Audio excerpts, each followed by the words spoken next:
going to study many important topics, including all the disputes and issues between India and Pakistan. So let's begin this discussion by first looking at a map of Pakistan. Let's understand the geography of Pakistan and how it influences the international politics of Pakistan. So first, let's identify the major provinces of Pakistan. If you look at the map, you can notice Punjab over here. This was the large Punjab province in the colonial period, which was partitioned in 1947. So India-Pakistan gained independence, and when Pakistan was partitioned from India, the Punjab province to the west was partitioned between India and Pakistan. Just like the Bengal province to the east was partitioned between the two sides. So one half of Punjab fell under India, the other half came under Pakistan. So this is the Punjab province that you see here in the map. The Punjab region has been the most dominant region in Pakistan's politics. Since 1947 till date, right? The Punjabi elite, they have been the most influential and dominant class in Pakistan's politics. We were mentioning this under the liberation of Bangladesh war as well.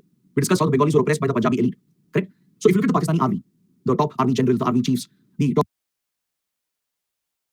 ISI officials, even the prime ministers, presidents, and all the top ministers and top political leaders, majority of them have come from the Punjab region. So this makes the Punjab region the most dominant amongst all the provinces of Pakistan. And Punjab is also a hub of radicalism. There are many radical organizations that have a strong base in Punjab, be it Jamaat-ud-Dawa, Lashkar-e-Toiba, Jaish-e-Mohammed, all these outfits and their terror leaders, they find a support base in Punjab. They freely conduct their rallies, they raise donations, they carry out recruitment, they deliver anti-India speeches, and they even have strongholds and headquarters located in Punjab. For example, can you see this place called Bahawalpur? Bahawalpur is a strong hold of the Lashkar-e-Toiba. Hafiz Saeed, the founder of Jamaat-ud-Dawa and Lashkar-e-Toiba, has a strong presence at Bahawalpur. It also has major cities like Lahore, Faisalabad, which are closer to the Indian border. Rawalpindi, Islamabad are also located in this sector itself. Now, apart from Punjab, you have Balochistan, which you can see here, the largest province of Pakistan. Balochistan is blessed with immense resources. It has plenty of resources, and as you can see, it has access to the sea. It opens to Arabian Sea. So the Baloch province has a large coastline, which is of great strategic significance. So this is the home of the Baloch people, the Baloch community. The Baloch community, they never wanted to join Pakistan in 1947, when the British granted independence, right? The Indian Independence Act of 1947 had been enacted. Under the Indian Independence Act, two independent dominions were created, that is India and Pakistan. But all the princely states and the other regions, they had the choice to either join India or Pakistan or remain independent. So Baloch region wanted to move away from Pakistan and make this region its own country. Because the Baloch region extends to Iran as well. Iran is a neighbor here of Pakistan. The Baloch region extends into parts of Iran. So the Baloch ethnic group, they wanted to unite all these Baloch areas and form Balochistan for their own, to make it their own country. But Pakistan would forcefully occupy Balochistan, and it has committed a lot of atrocities against the Baloch people. Even today, this is a conflict zone for Pakistan. It's an internal divide of Pakistan. Because the Baloch people have rebelled, and since many decades, they are leading an insurgent terrorist war against Pakistan. And there are several rebel groups, Baloch rebel groups, that wage a war against Pakistan. So this is a highly unstable region, but Pakistani forces, the Pakistani army and the ISI, they are known to commit brutal atrocities against the Baloch people in Balochistan. Here the major city would be Quetta. Quetta is very close to the Afghan border, and this is where Pakistan had sheltered the Taliban leadership. When the Afghan Taliban leadership was thrown out from Afghanistan following the US invasion in 2001, right? The Taliban leaders were hosted here at Quetta by the Pakistani leadership. Next, you can see the Pakistan-Afghanistan border. This boundary line is called the Durand Line. This boundary line was drawn by the Durand Commission. It's called the Durand Line. All right. So this area that you're seeing here, the AFPAK border region, this is one of the most sensitive, delicate regions in the world. This is a global hub of terrorism. Pakistan has virtually created a terror factory, a terror ecosystem all across the Durand Line. Be it the Taliban, be it factions of Taliban like Haqqani Network, Al-Qaeda, Lashkar-e-Toiba, Jaish-e-Mohammed, Hizbul Mujahideen. Many of these terrorist groups are sheltered all across the AFPAK border. Even the Baloch border and the Khyber Pakhtunkhwa border, both are very, very sensitive, especially the Khyber Pakhtunkhwa province, right? These areas are the tribal areas of Pakistan. It was previously called FATA, federally administered tribal areas. You'd have heard of places like Waziristan, South and North Waziristan, or maybe Swat Valley, right? So such places were all part of the federally administered tribal areas. They were directly administered by the national government, by the central government. Now it's been organized into the Khyber Pakhtunkhwa province. So you can see cities like Peshawar here. So in and around Peshawar and along this boundary here, in the tribal belt, there are many terror groups that are hosted here by Pakistan. All right? Notorious outfits like Haqqani Network. Haqqani Network is a faction of the Afghan Taliban. It's one of the branches of Afghan Taliban, which has been nurtured by Pakistan's ISI. It primarily operates here in these border areas. Even Al-Qaeda has a very strong presence in these border areas. So apart from the Afghan Taliban, there are many other terror groups that freely operate here. You also have Islamic State, ISIS, Khorasan province, which has gained a lot of influence along the Durand Line. So multiple terror groups operate here. Many of them are nurtured and supported by the Pakistani state, the deep state of Pakistan. When I say deep state, it refers to the Pakistani army and the ISI. These are the hidden organs of the Pakistani state. The hidden part of the Pakistani state, which is directly aiding and backing terrorism, right? So all across the Durand Line, it's a very unstable region. So especially towards the tribal belt, there are multiple terror groups hosted by Pakistan. It has created the entire terror infrastructure. A safe haven, a sanctuary exists for terrorists to hide, to train, to raise funds, to organize weapons, and to plan their attacks. So this is one of the most sensitive regions, and India faces multiple threats from this region, right? Then you have the Sindh province, which is an extension of India's Gujarat, right? When India-Pakistan were partitioned, this area was also divided, which would become Sindh for Pakistan, Gujarat for India. So this is where you have Karachi, the major commercial city, a naval base and a port as well, which faces Arabian Sea, and also a hub of organized crime and terrorism. Many criminal cartels, including the Dawood Ibrahim cartel, have a major presence at Karachi, and even terrorist groups have a major presence at Karachi. Here you can also see the Gwadar port, the strategic Gwadar port of Balochistan, which has been built by China. China has constructed the strategic Gwadar port that faces the Arabian Sea. Now, apart from all these places, we have Pakistan occupied Kashmir. These parts of Jammu and Kashmir, which would belong to India, has been illegally occupied by Pakistan since 1947. It includes the Gilgit-Baltistan region as well over here. So today we are going to discuss the Kashmir dispute in detail to understand the nature of Kashmir conflict. So please note that these parts of J&K, the erstwhile state of J&K as it existed, has been illegally occupied by Pakistan since 1947. So India does not have control over these territories. That's why we refer to it as POK, Pakistan occupied Kashmir. That is the only term which is acceptable for us. All right? Because Pakistan uses other names. The international community uses other names. Those names are unacceptable for India. So be very careful in the exams as well. Pakistan calls it Azad Kashmir. This is rejected by India. So never use this term. All right? It's not Azad Kashmir. That's according to Pakistan. According to India, this is just POK, nothing else. It's Pakistan occupied Kashmir. That is the exact word you have to use. Be very careful. All right? The international community, they use other terms. That is, other countries. Let's say US or European countries or other countries in the world, right? Or even other international organizations. They have different terms. They call it Pakistan administered Kashmir. And they refer to the Indian side as Indian administered Kashmir. So these references are also rejected by India. India rejects this reference as well. Because using the term administered Kashmir would mean that Pakistan has a legitimate claim, right? So India rejects these claims.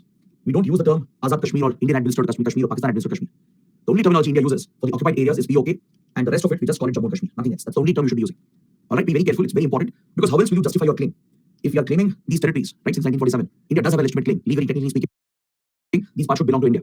The Indian position is absolutely the correct position. It is Pakistan which is in breach, which is in violation. It is Pakistan which has occupied these areas. So we accordingly refer to it as Pakistan occupied Kashmir. That's why any wrong interpretation of the map is also rejected by the Indian government.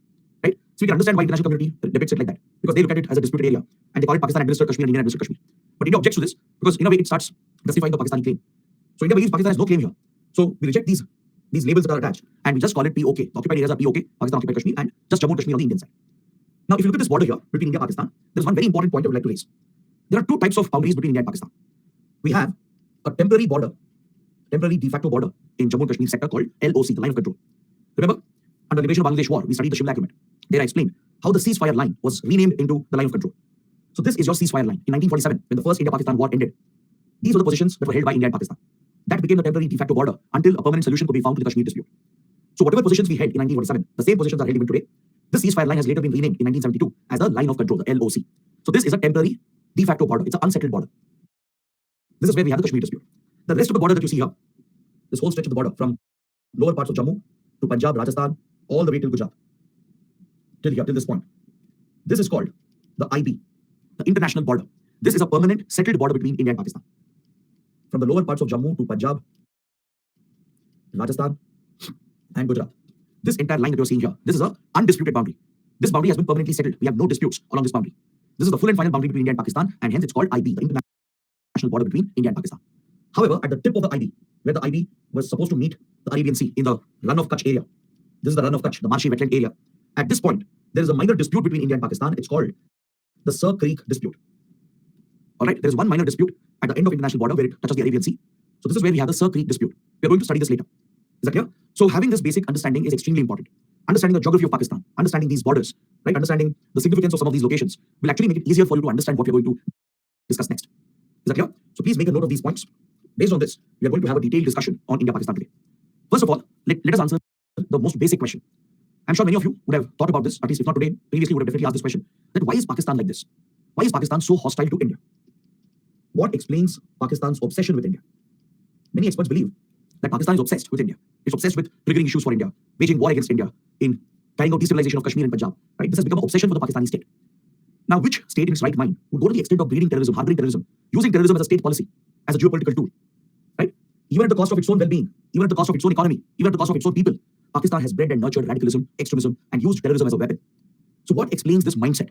Right? What are the origins of this conflict? These are very basic fundamental questions that any student should be asking. Is that clear? So let's understand the roots of this conflict. Let's answer why Pakistan behaves like this, why Pakistan has adopted this strategy.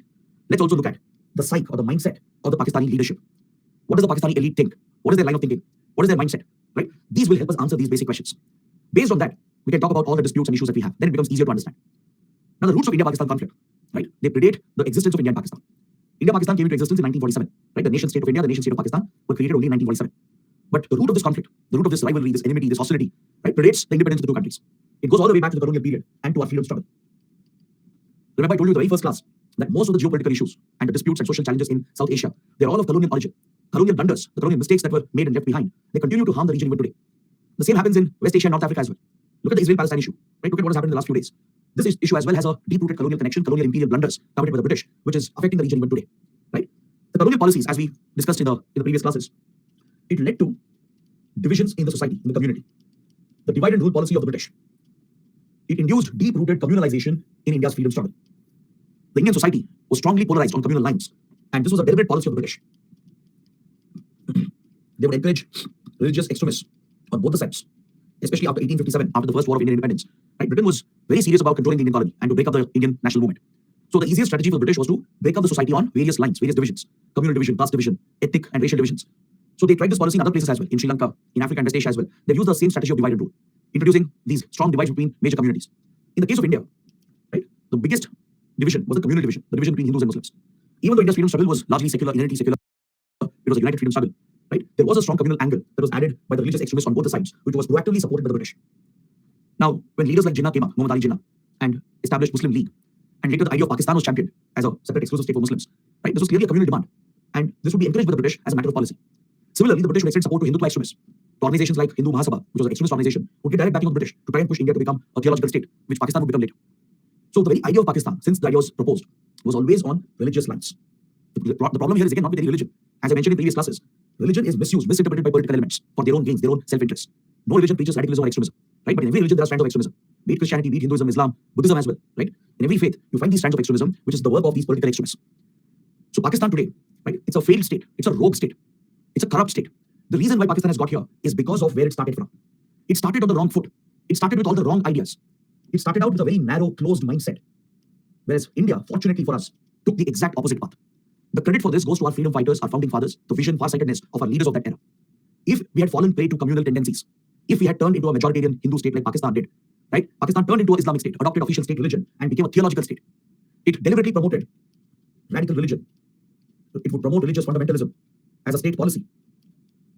So fortunately for India, we went the other way. We went the opposite path. India would inherently become a secular state, a constitutional democracy where everyone would be treated equal, right? Be it a religious minority or a linguistic minority, person from any region, person of any gender would get equal treatment in India. But that would never be the case with Pakistan, because right from the beginning, the very idea of Pakistan was a closed idea. It was a narrow idea. It was a communal demand to create Pakistan, and when the British met the demand, right, and promoted extremism on both the sides, it had induced widespread communal polarization in India's freedom struggle. You would have read this in modern history as well. In early 1900s, especially after the partition of Bengal, large-scale communal riots had broken out between Hindus and Muslims. Right? Innocents were suffering in between on both the sides, but extremists on both the sides were targeting each other. The partition of Bengal in 1905 was again on communal lines. The British said it was for administrative purposes, but the reality, the truth is that it was a communal partition. Even though later Bengal was reunified in 1911, the seeds of a partition was already sown. Many historians believe that the idea of India-Pakistan partition, which happened in 1947, that idea, the seed for that idea was sown in 1905 when Bengal was partitioned.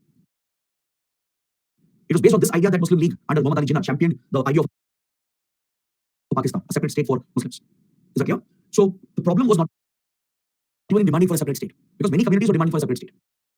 The problem was in turning the country into a narrow-minded theological state. Right from the beginning, Pakistani leaders adopted a very narrow interpretation of religion.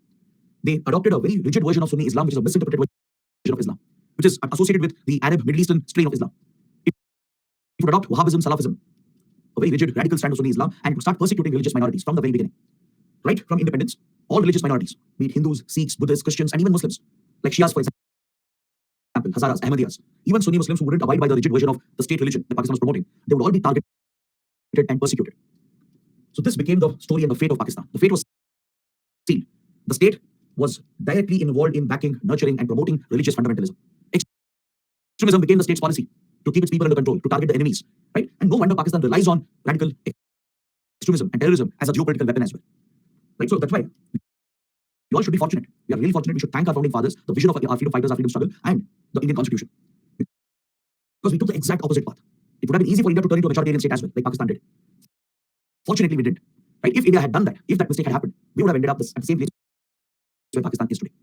So India would march a different path in the opposite direction as a secular state, an open society with equal rights for every citizen.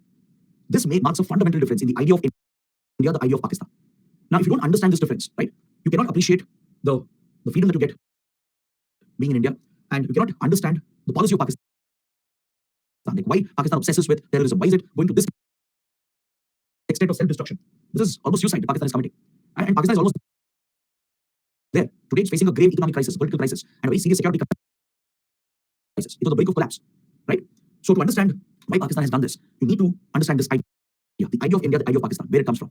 The idea of Pakistan comes from a very closed mindset, a narrow mindset. It's based on a very narrow communal interpretation, right, which was encouraged by the British as a matter of their policy.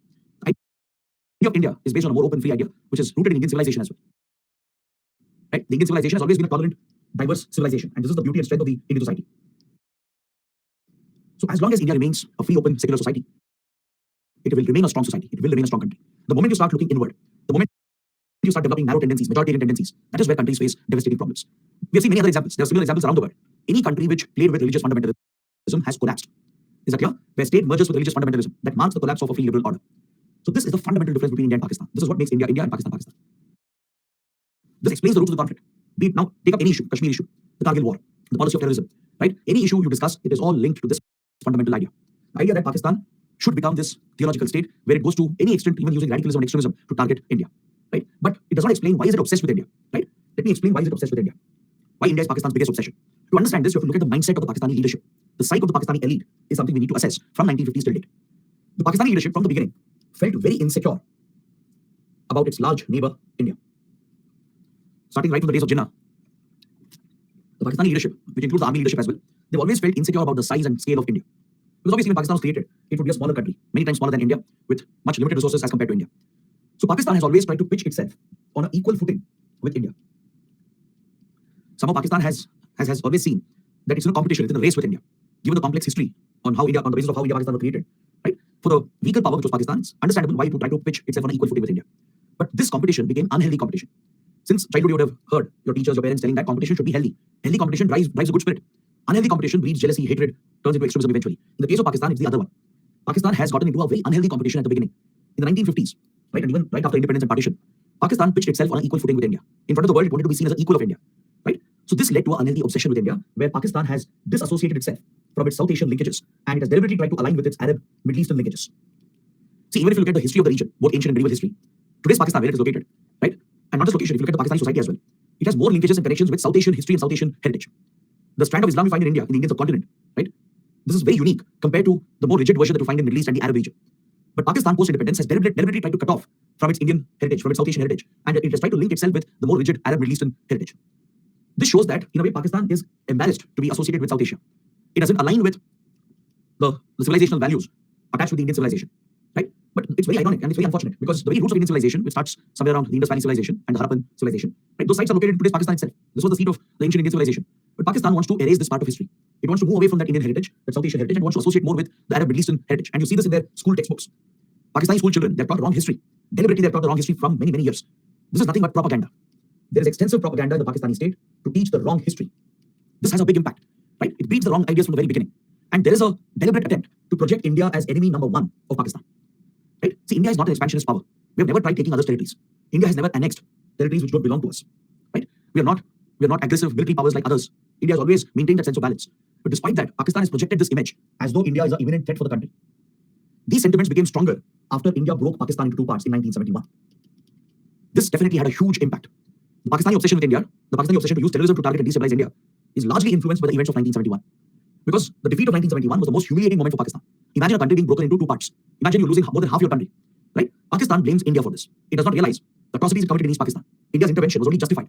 Our intervention was only to help the Bengali community and to serve our strategic interests, right? If Pakistan had not abused and committed genocide against Bengalis, there would be no Indian intervention, right? India's aggressive intervention was a response to the Pakistani atrocities. So Pakistan ignores its own role. Even today, Pakistani school children are taught that it was India which initiated the 1971 war. It was India which attacked Pakistan and broke Pakistan into two. They don't teach them what Pakistani army did with Bengali minorities. They don't teach them about the genocide that they carried out. They project India as the threat. It was India which attacked Pakistan and took away half their country. Now this, at the ground level, breeds resentment, breeds hatred, right? And this is a deliberate strategy. This is how the deep state of Pakistan retains power and controls all the key power centers without question, without challenge. When I say deep state, I'm referring to the combination of the Pakistani army and the ISI, the Pakistani Intelligence Agency. See, in Pakistan, if you evaluate Pakistan's political structure, many experts, they say that there is a dual power center. There are two power centers. Deliberately, a dual power center has been established, where on the front you have a civilian government, and ironically, it's a democratic elected government. sometimes you forget, it slips your mind that Pakistan is a democracy, right? When you hear that, you feel shocked. You ask yourself, is Pakistan a democracy, right? Because it slips your mind, you don't associate Pakistan with democracy, but it is on paper. It is a elected democracy. It has civilian elections, right? You have a civilian government which is elected by the people, but it's a namesake democracy. The civilian government doesn't have the true authority, doesn't have the genuine powers in its hands. The political parties are largely controlled by the deep state. The Pakistani military has extended its arms into every institution, into every party, and it tightly controls the politics of Pakistan. Is that clear? Now, when elections happen, right now elections are due in Pakistan. Within a month, elections are going to happen by November. All right? So when elections happen, when new leaders are elected, when new governments are formed, trust me, most of it is rigged. It's manipulated. When prime ministers take over, right, or when presidents take over from one another, when all these changes are happening in the country, they are not genuine organic changes. They're all orchestrated by the deep state. The army, ISI, they orchestrate these changes. So there is a duality of power. On the front, you have an elected civilian government where Pakistan claims it's a so-called democracy, but in reality, the authority lies with the deep state. All the key decisions, the big decisions, be it its military strategy, its military modernization, its nuclear program, its foreign policy, even its economic policy, they're largely controlled by the deep state, the army. In Pakistan, if you ask me who's the most powerful person, it is the army chief. It's not the Pakistani prime minister. It's not the Pakistani president. The most powerful individual in Pakistan is the army chief, the chief of the Pakistani army. All right? So it's a virtual dictatorship. Understood? And in the past, there have been military dictatorships. Pakistan has seen many military coups where the military has played a role in politics from the beginning. Now, this is what happens when you encourage radicalism, extremism, and fundamentalism.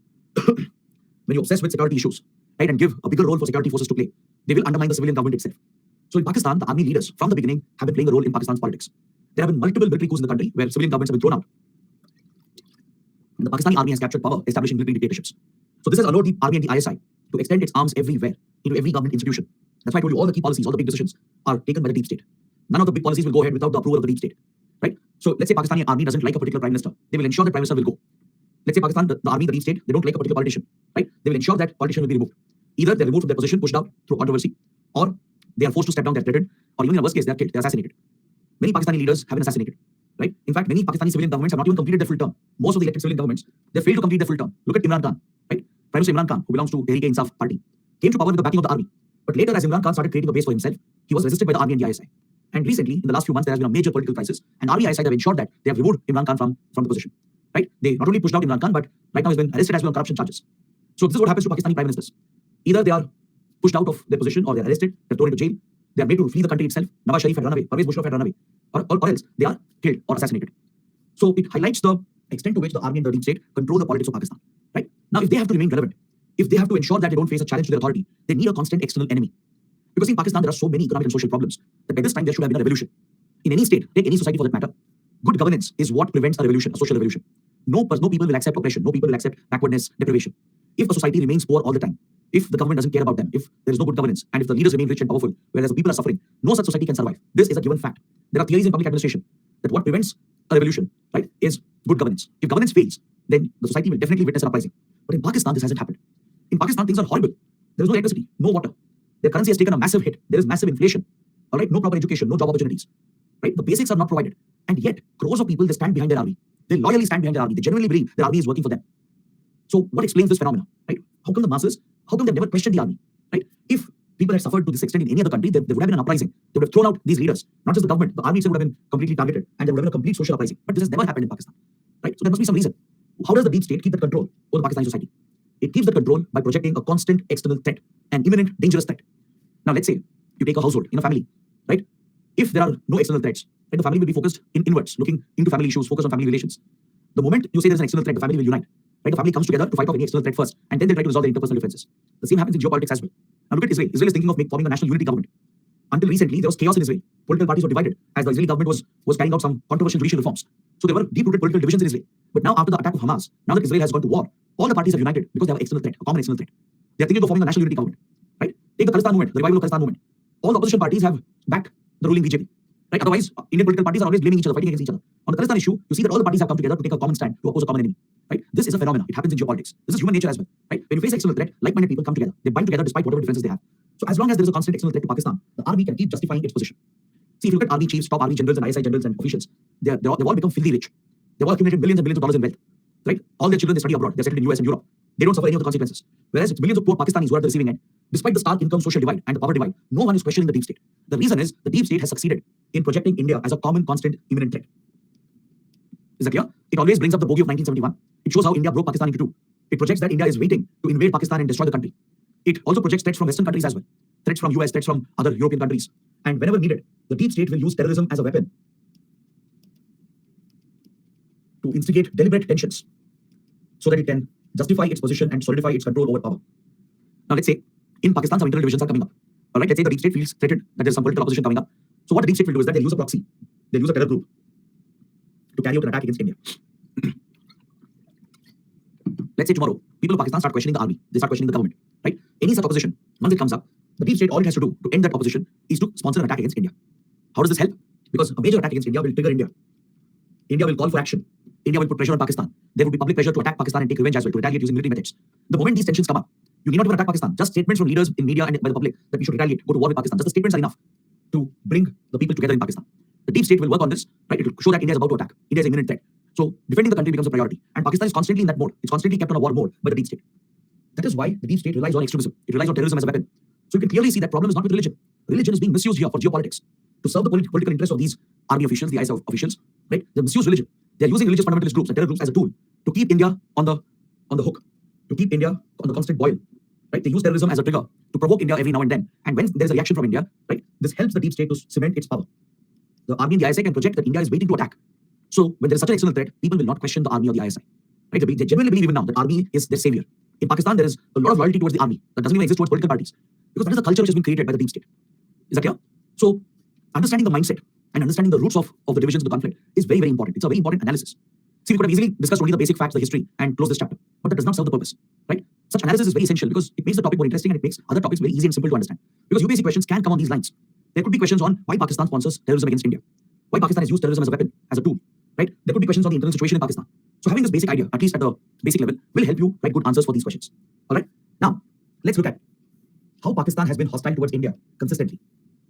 Let's see the different disputes, issues, wars, and conflicts that we have between the two. So I've given the entire list over here, starting with the first war between India and Pakistan, the 1947 conflict. This war was about Kashmir. The second war, the 1965 war. Again, the war was about Kashmir. Then came 1971, which we've already studied, the liberation of Bangladesh war. Then we had a limited conflict over Kargil in 1999. Apart from these wars and conflicts, we have few standing disputes, the Siachen dispute and the Sir Creek dispute, which I was mentioning.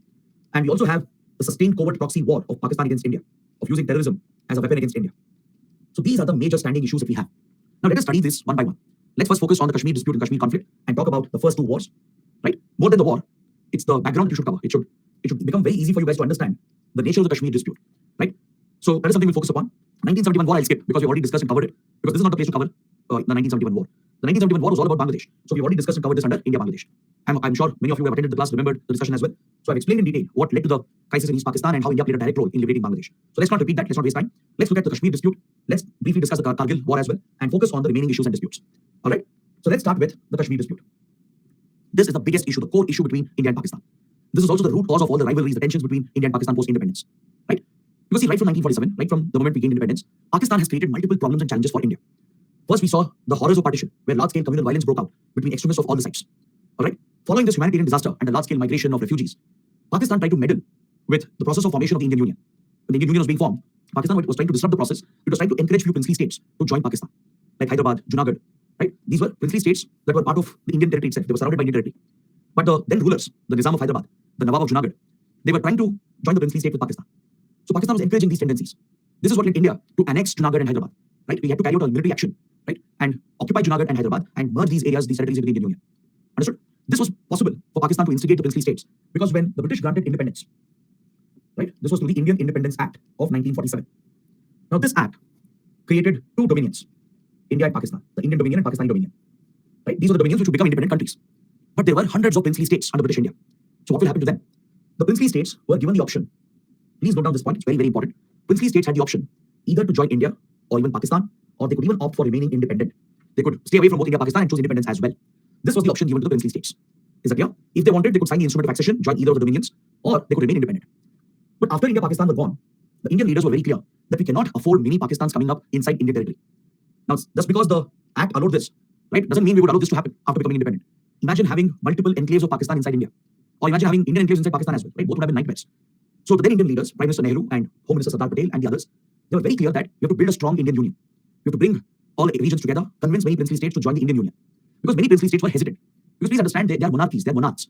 They knew that India would be a democracy, a constitutional democracy, which means that is the death of monarchy. They will lose their prestige, their power, their authority, their wealth. So obviously monarchs were hesitant. For example, the King of Travancore. The King of Travancore was hesitant. The Vodayas of Mysore were also slightly hesitant to join India initially, right? Then various princely states in Madhya Pradesh, like Indore, Bhopal, or even towards Rajasthan, or some of the Rajput kingdoms, they were all hesitant to join India. They wanted to retain their monarchy, retain their powers, their wealth. In the northeast as well, right? So many princely states had this hesitation. Similarly, Junagadh and Hyderabad also had a hesitation. But problem with Junagadh and Hyderabad was that the Nawab of Junagadh and the Nizam of Hyderabad, they wanted to join Pakistan. And there's no connection. Geographically, they're not contiguous, right? Culturally, there's no connection as well. They ruled over Hindu majority areas. So there's no way that India could tolerate or allow these Pakistani enclaves to come up inside India. So India had to use multiple policies to convince, force, threaten, or capture these territories. In some cases, negotiations worked, like the various kingdoms in Madhya Pradesh, the southern parts of India, right? All these kingdoms, they just needed some convincing. So talks were open, negotiations happened, and incentives were offered to them. The government promised incentives that you could retain certain part of your wealth, you could retain some titles, you can continue with some rituals that you perform, and government would provide a privy purse, meaning government would pay the royals of a certain incentive, right, which became a motivating factor for them. So such negotiations helped in convincing some of the princely states. Is that clear? So Sardar Patel and Nehru would play a critical role in negotiating with these princely states and convincing them to join India. But in some cases, it required threats, it required pressure, right? So some princely states were merged into India through a mix of threats and coercion, but some were not bending to either of them. So that is where military action was necessary. Like Junagadh had to be annexed through surrounding Junagadh by our forces, and Junagadh had to be annexed by India. Then we held a plebiscite as well. We held a direct election so that it will have legitimacy in front of the global community. Pakistan was constantly instigating the Nawab of Junagadh to merge Junagadh with Pakistan, right? And Junagadh is in the middle of Gujarat, which means there would be a Pakistani enclave inside Gujarat. So India could not tolerate that. So through military action, India captured Junagadh and held an election as well, plebiscite, so that it will have international legitimacy. Similarly, Hyderabad, Nizam of Hyderabad was hell-bent on joining Pakistan, and Pakistan was encouraging that. This was deliberate Pakistani interference in our internal matters. So as Hyderabad was showing the tendency, India launched a military operation again called Operation Polo. Through Operation Polo, which was a combined police military action, India captured Hyderabad, and that's how these areas became part of India. The reason why I'm mentioning all of this is because I want to highlight how Pakistan has meddled with our princely states, how it has tried creating different challenges for India, even with forming a strong Indian union, right? Now, one such place was Jammu and Kashmir, which was also a princely state. Jammu and Kashmir was ruled by the Dogras. The Dogra dynasty was in power that purchased Jammu and Kashmir from the British, following the Anglo-Afghan wars and the settlement between the British and the Afghan warlords, right? Part of Jammu and Kashmir was under British control that sold it to the Dogras. So it was a Dogra princely state. Now, J&K has a very unique demography, right? Kashmir is largely Muslim dominated. Jammu is largely Hindu dominated. And Ladakh, which at that point was a princely state of its own, was Buddhist dominated. Now, that's a very unique demography, right? So Raja Hari Singh was the monarch of J&K from the Dogra clan. Raja Hari Singh, he evaluated his options. He realized that his interests and the interests of his subjects will not be served by joining Pakistan, and he also was hesitant to join India. Because from the beginning, Pakistan was becoming a theological state, where minorities were being oppressed and targeted. So Raja Hari Singh feared that if J&K merged with Pakistan, religious minorities would be eliminated, they would be persecuted. He was also concerned about joining India, because even though India was secular, eventually India would be a Hindu majority state, and majority population would be Hindus. Plus, Raja Hari Singh would have to give up his authority, right? He would no longer be the ruler if he merges with a democratic India. So given these circumstances, Raja Hari Singh opted for independence initially. Initially, he chose independence. He did not accede either to India or to Pakistan and opted for independence. So technically speaking, legally speaking, J&K was an independent country for a short period of time. It was neither part of India nor Pakistan, right? So don't take offense to what I'm saying. What I'm saying is technically correct. J&K, technically for a few months, was independent because the legal head, the legal monarch, according to the options given in the Indian Independence Act, had opted for independence, right? The act gave the option to either join India or Pakistan or choose independence. So Raja Hari Singh opted for independence to retain his own authority and to consider the interests of his own subjects. And as a result, J&K technically was independent. But this led Pakistan to keep its eyes on Kashmir. Given that Kashmir was a Muslim-dominated region, blessed with resources, and it has a strategic location, because J&K would be a connection to China and Central Asia. Right? Historically, Kashmir has been part of an important trade route between Indian subcontinent and Central Asia and China. So Pakistan obviously was motivated by all these factors, the religious factor, the economic and strategic factors as well. So Pakistan made an illegal attempt to capture Kashmir for itself. Without valid claims, without any valid historical claims, Pakistan made an illegal military attempt to take Kashmir by launching an operation known as Operation Gulmarg.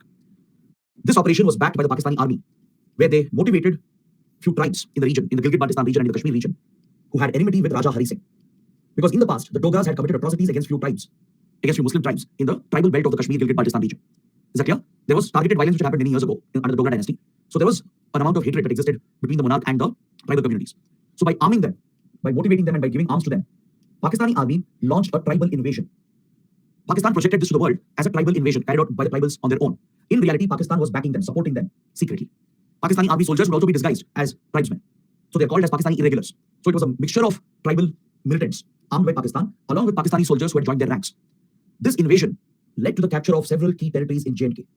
Raja Hari Singh couldn't stand up to the threat, right? His princely state and his limited armed forces could never withstand this threat from Pakistan. This was a massive invasion, and very quickly, by September, October 1947, right? Several territories in J&K, including large parts of Kashmir and some parts of Jammu, were captured by these irregular forces from Pakistan. Later, Pakistani army would formally join this conflict, trying to cement the Pakistani position and trying to take this area entirely to merge it with Pakistan.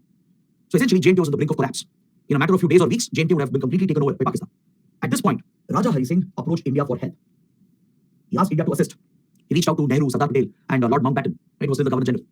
Reached out to them and asked India to help provide military assistance. And India agreed to help based on one condition. India's condition was Raja Hari Singh has to give up his claim. He has to sign the instrument of accession, merge J&K with India. If he agrees to the accession of J&K into India, then India will come to the defense of J&K and fight this war against Pakistan. So Raja Hari Singh had no other choice. Either he had to see the collapse of his state, right, collapse of his rule, or take help from India and merge J&K with India. So it was at this point that Raja Hari Singh signed the instrument of accession, thus formally merging Jammu and Kashmir with India. All right. Even though Pakistani irregulars had taken some territories, the whole state of J&K as it existed prior to independence belongs to India because the legitimate authority of J&K was Raja Hari Singh. He was still a legitimate monarch.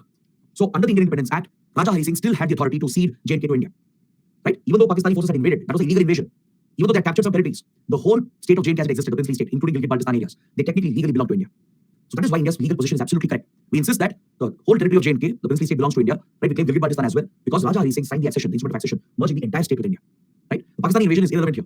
So legally, according to the Indian Independence Act, the entire state of J&K should belong to India. But once the instrument of accession was signed, India went to war. The first war broke out. India deployed troops to counter the Pakistani invasion, and we took back some of the occupied areas. Some of the occupied areas in Jammu and Kashmir was taken back by Indian troops. All right. So India managed to push back the Pakistani invaders, and we took back some of the occupied territories. But please understand, this was a period of immense challenges for both India and Pakistan. We were barely prepared for such wars and conflicts. The British had barely left us with anything. Right? Forget armed forces. We barely had enough food left for us. There were multiple other challenges. Kashmir was not the only issue at that point. There were many other challenges. Northeast insurgency had broken up. Naga insurgency had started.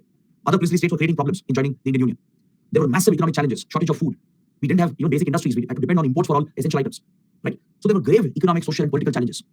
So given the circumstances, India decided that we can't go on forever with this war. The war had already lasted a couple of months. From around November till January, from 1947 to 1948. The war was already dragging. And also understand, J&K is a very complex terrain, complex geography, the Himalayan mountain ranges. And back then, Indian armed forces were not so well equipped. Right? We didn't have the best equipment, the best airlift capabilities, barely any connectivity existed. So it's not easy to continue this war. It wasn't easy to go take all the areas back. Right? It would have been economically and practically very challenging for the Indian forces. So at this point, what India did was we called for a ceasefire. We called for a ceasefire to prevent further damage, to prevent further economic losses of soldiers. And since the war could not be prolonged, we placed faith in a newly created international organization, that is the UN, and we took the matter to the United Nations. This was a call of Prime Minister Nehru. Prime Minister Nehru, he called for a ceasefire. India called for a ceasefire to hold the positions. We had taken back some of the occupied areas, and we took the matter to the United Nations. This is where Prime Minister Nehru faces a lot of criticism. Right? There are many who criticize Prime Minister Nehru for taking the matter to the UN. Many who argue that we should have continued the war and taken back all the occupied areas. Right? So definitely, if you are looking at it from one angle, it can be seen as a mistake, a policy mistake that was made. Because India would realize the mistake later. Initially, we had placed faith in the UN. Later, we would realize that we would never get a fair solution to the UN. So from one perspective, definitely it looks like a policy mistake. But if you look at it from the other angle, understand the circumstances of that era. So it's easy to look back and point out and say something was right, something was wrong. In that context, in those circumstances, for India, the correct approach appeared to be calling for a ceasefire and taking the matter to the UN. Because as I told you, we didn't want to further drain our limited economic resources. We didn't want to suffer further losses. We didn't want to take the risk because the Indian forces were not equipped, were not trained, were not well prepared. Connectivity, terrain, the climate of the region was very hostile for the troops. The winter season had approached, and dragging and continuing the war would have had disastrous consequences on the soldiers and also the economy. Right? And this was not the only issue. Please understand, there were many, many pressing challenges that needed immediate attention. Right? We were a new country left behind by the British with tremendous problems and challenges. And UN was a newly created institution after the Second World War, and many leaders and countries had hoped that UN would play a neutral, positive role in solving conflicts. In fact, if you look at the UN Charter, India was part of framing the UN Charter. That is one reason why the Indian government placed faith in the UN. Nehru placed faith in the UN. Because India was part of the drafting of the UN Charter, and one of the goals of the UN was to resolve conflicts peacefully. Resolve conflicts through peaceful methods, through negotiations. So by placing faith in this institution, right, India called for a ceasefire as we couldn't continue the war as well. Right? We wanted a peaceful settlement to the conflict, and we took the matter to the United Nations. So whatever position we held, right, whatever line that India-Pakistan held, this would later become the ceasefire line that was codified under the Karachi Agreement of 1949. Even today, it's the same positions that we hold. When ceasefire was called in 1947-48, which ended the 1947 war, the first war, it is the same exact position India-Pakistan hold even today. This was called the ceasefire line to the Karachi Agreement. It would remain the ceasefire line from 1949 till 1971. Understood? Now, when we took the matter to the UN, we were hoping for a fair solution, a fair settlement. But this is where India felt betrayed. India realized that UN was simply another political body. It was just another useless political body, which had been politicized by the P5 countries, the 5 permanent members. The 5 permanent members with their veto power, they were simply using the UN to play their own geopolitics. Especially the British. They sided with Pakistan on the issue. The US also tacitly gave backing to Pakistan, sidelining India's interests. Now, why would they do that? This policy of the Western countries was driven by the Cold War mindset. The Cold War rivalries had started between US and Soviet Union.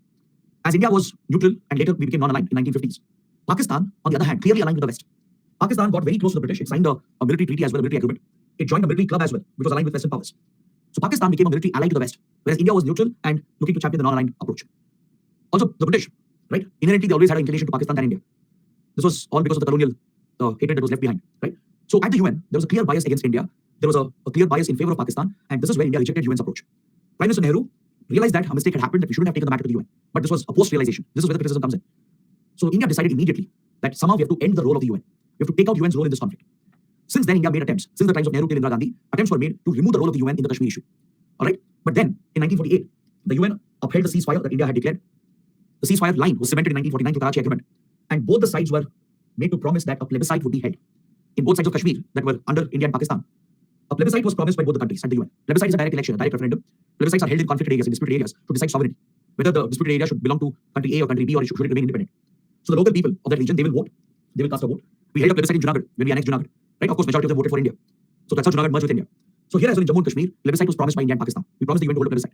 But India was not comfortable with the solution, with the ceasefire line that was drawn, the plebiscite promise that was extracted, and the UN gave itself a role. This is what India didn't like. The UN established a military observer group. A UN military observer group was established to give UN a role in monitoring the ceasefire line. The UN stationed a military observer group in India and Pakistan.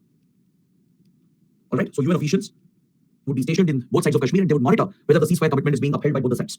Now, India didn't want any such interference, but at that point we had to accept because we had approached UN for a solution, right? And we couldn't have simply broken the treaty. So the Karachi Agreement was worked out. The ceasefire line became the temporary de facto border, and the UN military observer groups were set up, where UN started playing a role in monitoring the ceasefire line and in monitoring the Kashmir conflict. So India was trying to eliminate the role of the UN, right? So eventually we managed to do that. On the other hand, the plebiscite question, that was becoming a challenge. We had promised a plebiscite, but India realized that plebiscite will never be fair.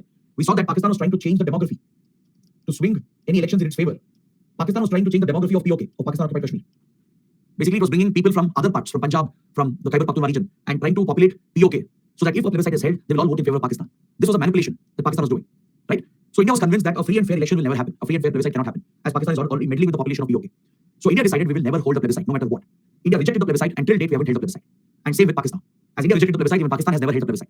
So this promised plebiscite has never been held by both the sides.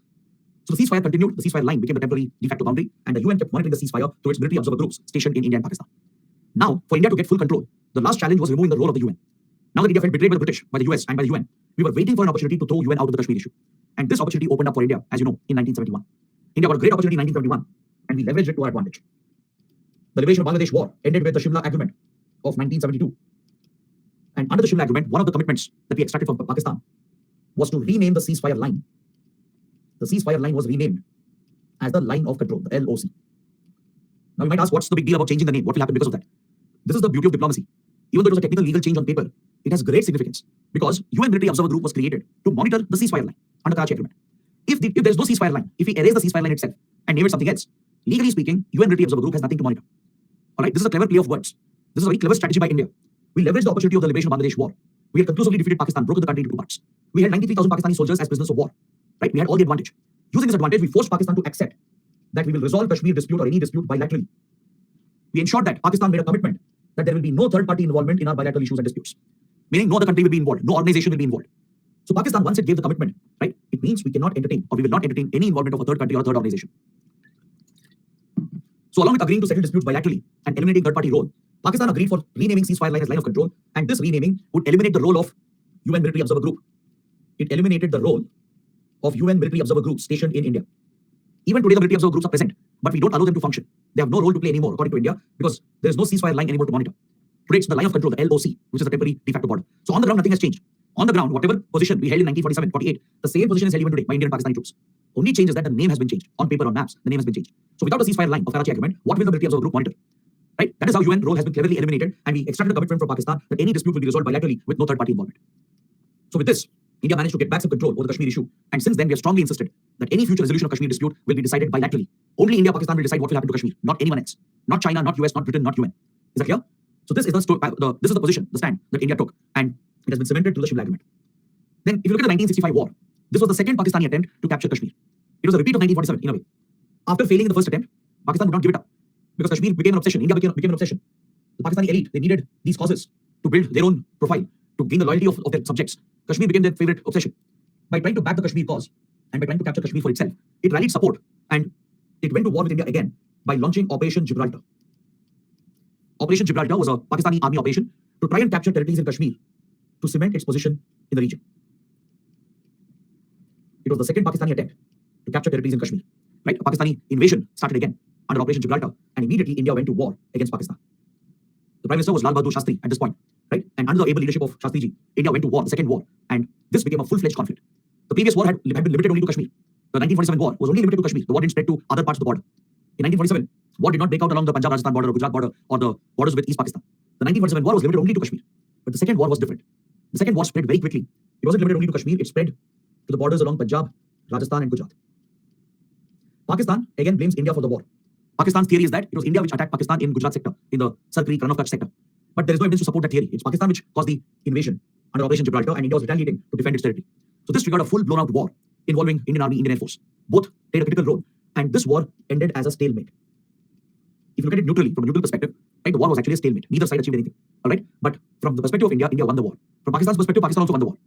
That's how interpretations are. It's highly subjective, right? It depends on where you stand and look at the issue from. In such conflicts where there are no clear results, no conclusive results, usually both sides will claim victory. All right, that's why it said victors write history, right? And Pakistan writes its own version of history, and India also claims victory in this conflict. If you look at it neutrally, it was actually a stalemate. Nothing changed on the ground. Neither India lost territory nor did we gain any territory. So in that regard, it was a stalemate. But India's position at least is slightly correct because we defeated Pakistan's objective. Now, why did Pakistan go to war? What was the purpose of Operation Gibraltar? To capture territories in Kashmir. Did Pakistan manage to do that? No. We prevented that from happening. We defended our territory successfully and pushed back the invasion, which means India won the war. So that in that regard, India's position is correct. So this war came to an end with the signing of the Tashkent Agreement. Tashkent, at that point, was in Soviet Union. All right. Today, it's part of Tajikistan. So Tashkent, a conference was called at the mediation of Soviet Union. So the Indian and Pakistani leaders were invited, and a mediated settlement was worked out, which formally ended the second war. So Soviet Union acted as a neutral mediator to bring the second war to an end between India and Pakistan.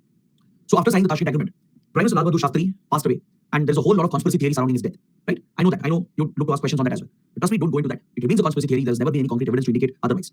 Even if it's otherwise, there's nothing to prove. So don't go into it. UPSC will not bother you about it. Right? I know it all sounds very fascinating, very interesting, but it's not needed for the exam. As simple as that. All right? So don't look at conspiracy theories. They don't help you in any way for the exam. Stay away from that. So the second war came to an end with the signing of the Tashkent Treaty, or the Tashkent Agreement. The third war came to an end with Shimla Agreement. Now, the Kargil conflict of 1999. Kargil conflict was designed, engineered by the Pakistani army under the leadership of Pervez Musharraf. When the war happened, right, the Prime Minister was Nawaz Sharif. There was a civilian elected government. The army chief was Pervez Musharraf. The army, as always, wanted to undermine the civilian government because Nawaz Sharif had started reaching out to India, and especially India had started reaching out to Pakistan. Under the leadership of Prime Minister Vajpayee, a genuine, honest attempt was made to repair the relationship. Right? The Pakistani army had its own designs. Pervez Musharraf was personally involved in the planning of the Kargil intrusion. Under his directions, the Pakistani troops were ordered to capture the Kargil Heights, which is a strategic region. In the Kargil Dras Battalic sector, key locations, key peaks, and mountain tops were occupied by Pakistani troops, and the Indian establishment went completely unaware regarding these developments. There was a colossal intelligence failure on India's part. There was a massive failure on the part of the Indian Army, Research and Analysis Wing, Intelligence Bureau. Our intelligence agencies and armed forces, the Indian Army, they have failed colossally in detecting the Pakistani presence. This should have been detected. All right? For several weeks, there had been Pakistani mobilization, and discreetly they had occupied key locations in the Kargil Dras Battalic sector. By the time the occupation came to light, it was already too late. Pakistan had advantageous positions. Given that significant territory had been captured, Prime Minister Vajpayee had no other option but to declare war. But it was not a full-fledged war again, it was a limited conflict. Prime Minister Vajpayee's directions were very clear. Our objective is to clear the intrusion. We are going to focus only on Kargil and Dras Battalic, nothing else. We will not expand the war, not even to other parts of J&K, not to Punjab, Rajasthan, Gujarat border. We will not even cross our airspace, we will not enter Pakistani airspace. He gave strict orders to Indian Air Force to not enter even 1 inch into the Pakistani airspace. The goal was to remove the intruders from these occupied areas and take back Indian territory. This triggered the Kargil conflict, right? India eventually succeeded in throwing out the Pakistani intruders with a successful operation led by the Indian Army and the Indian Air Force. For Indian Army, it was a very challenging task because the Pakistani troops, they held advantageous positions at the top. So for Indian troops to move up the mountains and fight this mountainous battle was a very, very challenging battle for the Indian troops. So that's the reason why we suffered significant losses. We suffered a lot of losses because India was at a disadvantageous position. The Indian troops were in a disadvantageous position. But this is where Indian Air Force compensated for it. It managed to deliver precision bombs. Thanks to Israel, which delivered laser-guided bombs and other precision-targeted bombs, the Indian Air Force precisely bombed these positions held by Pakistani invaders and cleared these areas, and we retook all the occupied areas in Kargil, Dras and Battalic. India won the war conclusively, and it was a defeat for Pakistan. All right. Following this, eventually, Nawaz Sharif himself was thrown out when Pervez Musharraf carried out a military coup. He captured power and became a dictator. He emerged as the president of Pakistan through a military coup by throwing out Nawaz Sharif from power. The 1990s was a very tense period between India and Pakistan. Honestly, the Vajpayee administration has dealt with very challenging circumstances. One of the biggest challenges was, of course, the testing of nuclear weapons. India carried out the Pokhran test. India carried out the Pokhran test in '98, which established India as a nuclear power. Immediately, Pakistan retaliated within 2 weeks by conducting its own nuclear tests. So this essentially triggered a nuclear arms race between the two countries, and serious tensions started escalating between India and Pakistan. Is that clear? Because both India and Pakistan had developed nuclear weapons outside of the Non-Proliferation Treaty. India and Pakistan have never signed the Non-Proliferation Treaty because Non-Proliferation Treaty is discriminatory. It does not allow any country other than P5 countries to develop nuclear weapons. Only P5 countries are allowed to retain their nuclear weapons according to Non-Proliferation Treaty. So only China, US, then Britain, France, and Russia. Only they can have nuclear weapons, no one else. So India, Pakistan wanted to retain the option, so they've never signed NPT. Same with Israel. These three countries have deliberately chosen not to sign non-proliferation treaty. All right. So when we tested the nuclear weapons, it was outside of international law. In a way, we had broken international law. That is why we were targeted with economic and technological sanctions. Western countries, and even China and others, they collectively imposed economic technological sanctions on India and Pakistan as we had developed nuclear weapons outside of the international framework. Right? So this was a situation where a nuclear arms race had been triggered on one hand, the power balance had been altered in South Asia, and Western countries and others, including China, US, Japan, European countries, they all imposed economic technological sanctions. So this was a difficult, challenging period for us. All right. So Pakistan's nuclear program was largely backed by China. China has played a direct role in Pakistan's nuclear program. In a way, China has used Pakistan as a proxy to destabilize India, to target India, especially after the 1962 war between India and China. A nexus has developed between China and Pakistan, where China has directly helped in the military modernization of Pakistan. All the major weapon platforms Pakistan has today, they're all of Chinese origin, be it Pakistani ballistic missiles, be it its nuclear weapons program, some of its fighter jets, submarines, and other key platforms, they're all of Chinese origin and Chinese design. China breached global commitments towards non-proliferation and leaked nuclear secrets and nuclear material to Pakistan to help Pakistan become a nuclear power. China covertly helped Pakistan to become a nuclear power, right? And Pakistan has been a rogue state in the nuclear field. It has leaked nuclear secrets. It has sold nuclear material in the black market. If Iran, North Korea, Libya, they all started nuclear programs, it's because of Pakistan. Pakistani scientists such as A.Q. Khan, right? A.Q. Khan was seen as the father of Pakistan's nuclear program. But later he was exposed that he was running a black market, leaking nuclear secrets and nuclear material to other rogue countries like North Korea, Iran, and Libya, and others. So Pakistan has been a proliferator of nuclear technology and nuclear secrets. China has enabled this to happen, right? And this is where India faces a unique challenge when it comes to China and Pakistan. All right? The nuclear angle always creates a challenge for India. It did give us deterrence against China, but it did create problems with Pakistan. Pakistan also gets a deterrence with India. It gets an advantageous position against India because it possesses nuclear weapons. So definitely the testing of nuclear weapons altered the balance of power. The balance of power got altered in the region. India got deterrence against China. We could deter any Chinese threats. Similarly, Pakistan got more deterrence against India as it could deter Indian threats. Apart from this, there were other tensions as well. There were a series of terror attacks that were happening. There was hijacking of a plane, the IC-814 hijacking. We studied this under India and Nepal, if you remember. Right? There were a series of bomb blasts and terror incidents that were happening. By this time, Pakistan had sponsored major acts of terrorism against India, including the Khalistan movement and terrorism in Jammu and Kashmir. We are going to study this after the break. After a short break, we are going to study Pakistan's covert war, secret war against India. I'll give you some basic idea, basic details. Rest we'll discuss under internal security. All right, we'll understand the approach of Pakistan, the policy of Pakistan of using terrorism against India. Right? So through the 1990s and early 2000s, it was a very challenging phase for India, where Pakistan kept posing multiple challenges on the nuclear front with regard to terrorism. Right? It posed multiple challenges for India, and it was a very difficult period for India's ties with Pakistan. So going forward, we will study the Siachen and Sir Creek dispute. We will take this up after the break. We'll complete these small topics, understand Pakistan's policy of terrorism against India, and then look at the present state of relations. These are the few topics we are left with. So let's pick it up after the break, and we can close the chapter for today. All right? So let's take a 15 minutes break. Let's come back at 8 a.m. Let's come back at 8 a.m. and resume the session.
Hello everyone, welcome back to the session.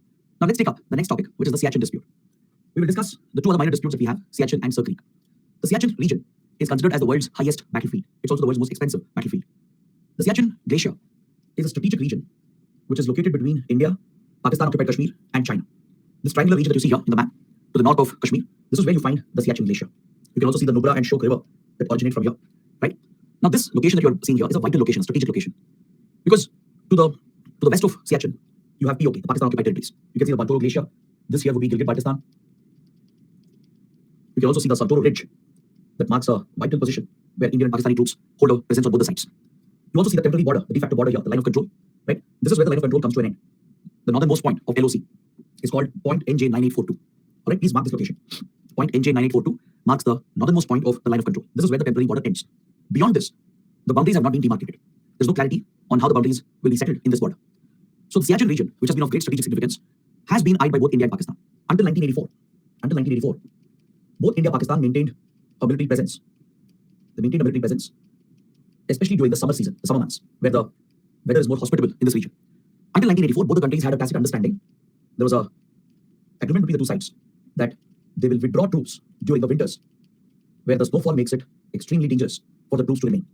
Because in that era, given the equipment, the clothing, right, it was very challenging to maintain troops here during the winter season. Because at Siachen, the conditions can be very harsh. The terrain, the geography itself is very complex. There's no connectivity as well, no land connectivity. Only way you can reach and access is through helicopters, right? So providing supplies to your troops becomes a big challenge. Along with the difficult geography, the weather conditions are very challenging. The temperatures drop to -20, -30 degrees Celsius. So maintaining troops at such a position is very challenging for any country. But given the importance of the location and given that the boundaries were not settled here, both India and Pakistan were maintaining a military presence here until 1984. But the agreement between the two was that we would maintain troops in the summer, maintain our positions, and both sides will withdraw during the winters. This was largely on humanitarian grounds, because in such harsh conditions, there are many risks to the soldiers. They will suffer from frostbite. They will suffer from hypothermia. Many soldiers have been killed on both sides because of hypothermia, where your core body temperature plummets, causing the death of the person. They even suffer from avalanches. Avalanches are very common in this region, and both sides have lost considerable amount of soldiers due to these natural incidents. But in 1984, Pakistan made an attempt to try and occupy the whole of Siachen to itself. Because if you look at the other side of Siachen, to the north of Siachen, you can see the Shaksgam Valley over here, which was also part of POK, Pakistan occupied Kashmir. The Shaksgam Valley is another strategic location because it connects Gilgit-Baltistan with the Xinjiang province of China. Is that clear? The Shaksgam Valley provides a direct link here from Gilgit-Baltistan towards Xinjiang. So after the 1962 war with China and Pakistan started getting closer to each other. They formed a strategic nexus against India, and in 1963 they signed a boundary agreement, the Sino-Pak Boundary Agreement in 1963. And through this agreement, Pakistan gave away Shaksgam Valley to China. Pakistan has ceded Indian territory. These are all Indian territories claimed by India, which is under the illegal occupation of Pakistan, right? So Shaksgam Valley was given away to China, and China maintains its own presence in Shaksgam Valley today. The Chinese PLA soldiers can be found in Shaksgam Valley, which is Indian territory taken by Pakistan, right? China has built many key projects via the Shaksgam Valley. It has built roads and railway lines to further improve connectivity with Pakistan. And its most ambitious project, the CPEC corridor, the China-Pakistan Economic Corridor, which is part of the Belt and Road Initiative, passes via the Shaksgam Valley through these occupied areas. That is the reason why we have rejected the CPEC project. India has opposed Belt and Road Initiative. We have boycotted the BRI summits held by China because the CPEC project violates our sovereignty. These are areas claimed by India. We say that Pakistan has illegally occupied these territories and breached our sovereignty. So this Indian territory has been ceded by Pakistan to China through their own boundary agreement signed in 1963. So China has made considerable investments, deployed troops as well, and now it is executing the Belt and Road Initiative and furthering the projects linked with CPEC corridor. So this China-Pakistan nexus has been a challenge for India, and that further increases the strategic significance of Siachen Glacier. Because given the altitude of the region, right, and given its location, the one who dominates Siachen will get better access and better view of all the surrounding areas, be it the Santoro, Baltoro region, be it Shaksgam Valley, or even Aksai Chin over here. This side would be Aksai Chin, which is under the illegal occupation of China. China has occupied Aksai Chin, right? We'll study this in the next chapter, in India-China chapter. It's part of the Ladakh region, but China has taken this, and since 1962, China has firmly captured Aksai Chin for itself. So given the presence of these three countries here, India, China, and Pakistan, Siachen becomes strategically very, very important. So in 1984, Pakistan tried to betray this commitment. It tried to backstab India again. That's been a repeat pattern of Pakistan. It tried to backtrack on this agreement, and it was planning a preemptive operation, a military operation, to take Siachen for itself, to occupy the vantage points when Indian troops would have been withdrawn. Because in the winter, Indian troops would not be present, they would have withdrawn the troops. And Pakistan was looking to betray India, to breach the commitment, and use this opportunity where Indian troops are absent to come and occupy the valuable positions in Siachen so that it could dominate the Siachen area. But fortunately, India's RAW, Research and Analysis Wing, would pick up intelligence regarding this Pakistani preparations that were going on. Ross Station in London received a valuable intelligence input from a European defense manufacturer that Pakistan had placed a massive order for Arctic warfare equipment. The Pakistani army had placed a very big order for Arctic warfare equipment. Specialized weapons and specialized clothing gear were ordered, which would basically be used by the troops to set up camp in such inhospitable conditions. So this intelligence that India received in Europe was the critical aspect of the Siachen issue. Once RAW received this input, the Indian strategic establishment started analyzing the intelligence. the Defense Ministry, the Army, the Prime Minister's Office, right, and all the concerned agencies, even the Ministry of External Affairs, they would all try to assess as to why Pakistan was placing such an order, a massive order for Arctic warfare equipment. The only conclusion was that Pakistan might try to capture Siachen for itself. It might be using the equipment to plan this preemptive operation and capture the Siachen heights when Indian troops are not present at Siachen. So based on this assessment, it was clear that if India did not act, Pakistan would gain an upper hand. Because once a country captures Siachen and dominates the region, it would be impossible for the other country to take it back. Given the harsh geography and the climate here, it becomes very, very challenging to fight a battle here and take back Siachen. So based on this assessment, Prime Minister Indira Gandhi ordered a military operation called Operation Meghdoot.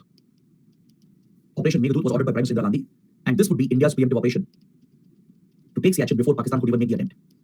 And what is interesting and even ironic is that India, after learning about Pakistan's plans, would place a similar order from the same company, from the same European defense manufacturer, and we managed to get the order before Pakistan. Right? So this involved a lot of diplomatic efforts and also efforts from RAW to ensure that we got the consignment on time before Pakistan could. So after procuring similar Arctic gear, right, the Indian Army executed one of the most challenging operations. It was a preemptive operation to take Siachen before Pakistan could make its attempt. All right. So this is one of the most daring military operations of the Indian Army, and Operation Meghdoot was a very big success. As planned, Indian Army troops, they trekked to Siachen and that too in the winter peak winter season, and they managed to establish dominating positions. So when later Pakistani troops came in, right, they were shocked, they were surprised to find the permanent presence of India. So it was through Operation Meghdoot that India captured Siachen for itself, and even today we retain the most dominating positions at Siachen. Since then, we have maintained a permanent presence throughout the year. We don't withdraw troops anymore. Pakistan also has maintained permanent presence, but at lower heights. At the lower heights of the Saltoro Ridge, even Pakistan maintains a permanent presence, but India occupies all the dominating heights. The key vantage points are under India's control. But maintaining this military presence is very expensive. See, at Siachen, there has never been a war. There's never been any battle as such. Even in Operation Meghdoot, there was no battle involved. Operation Meghdoot was about preemptively capturing Siachen and establishing our military presence. So without fire being opened, without battles being fought here, both the sides have lost a number of soldiers, mainly due to the conditions, due to avalanches, hypothermia, etc. So there have been discussions in the past to try and demilitarize Siachen, given that both sides are spending crores of rupees every single day to maintain the troops here. Right? This is a drain of resources. It's literally a cold desert. Right? If things were better between India and Pakistan, ideally we shouldn't be spending so much on maintaining troops over here. Also, the human cost is very high. Both sides have lost several soldiers. India's lost hundreds of soldiers here, even Pakistan. Right? So attempts have been made to negotiate the Siachen issue and try to demilitarize the region, to try and work out an agreement where both troops will be withdrawn and this will become a demilitarized zone.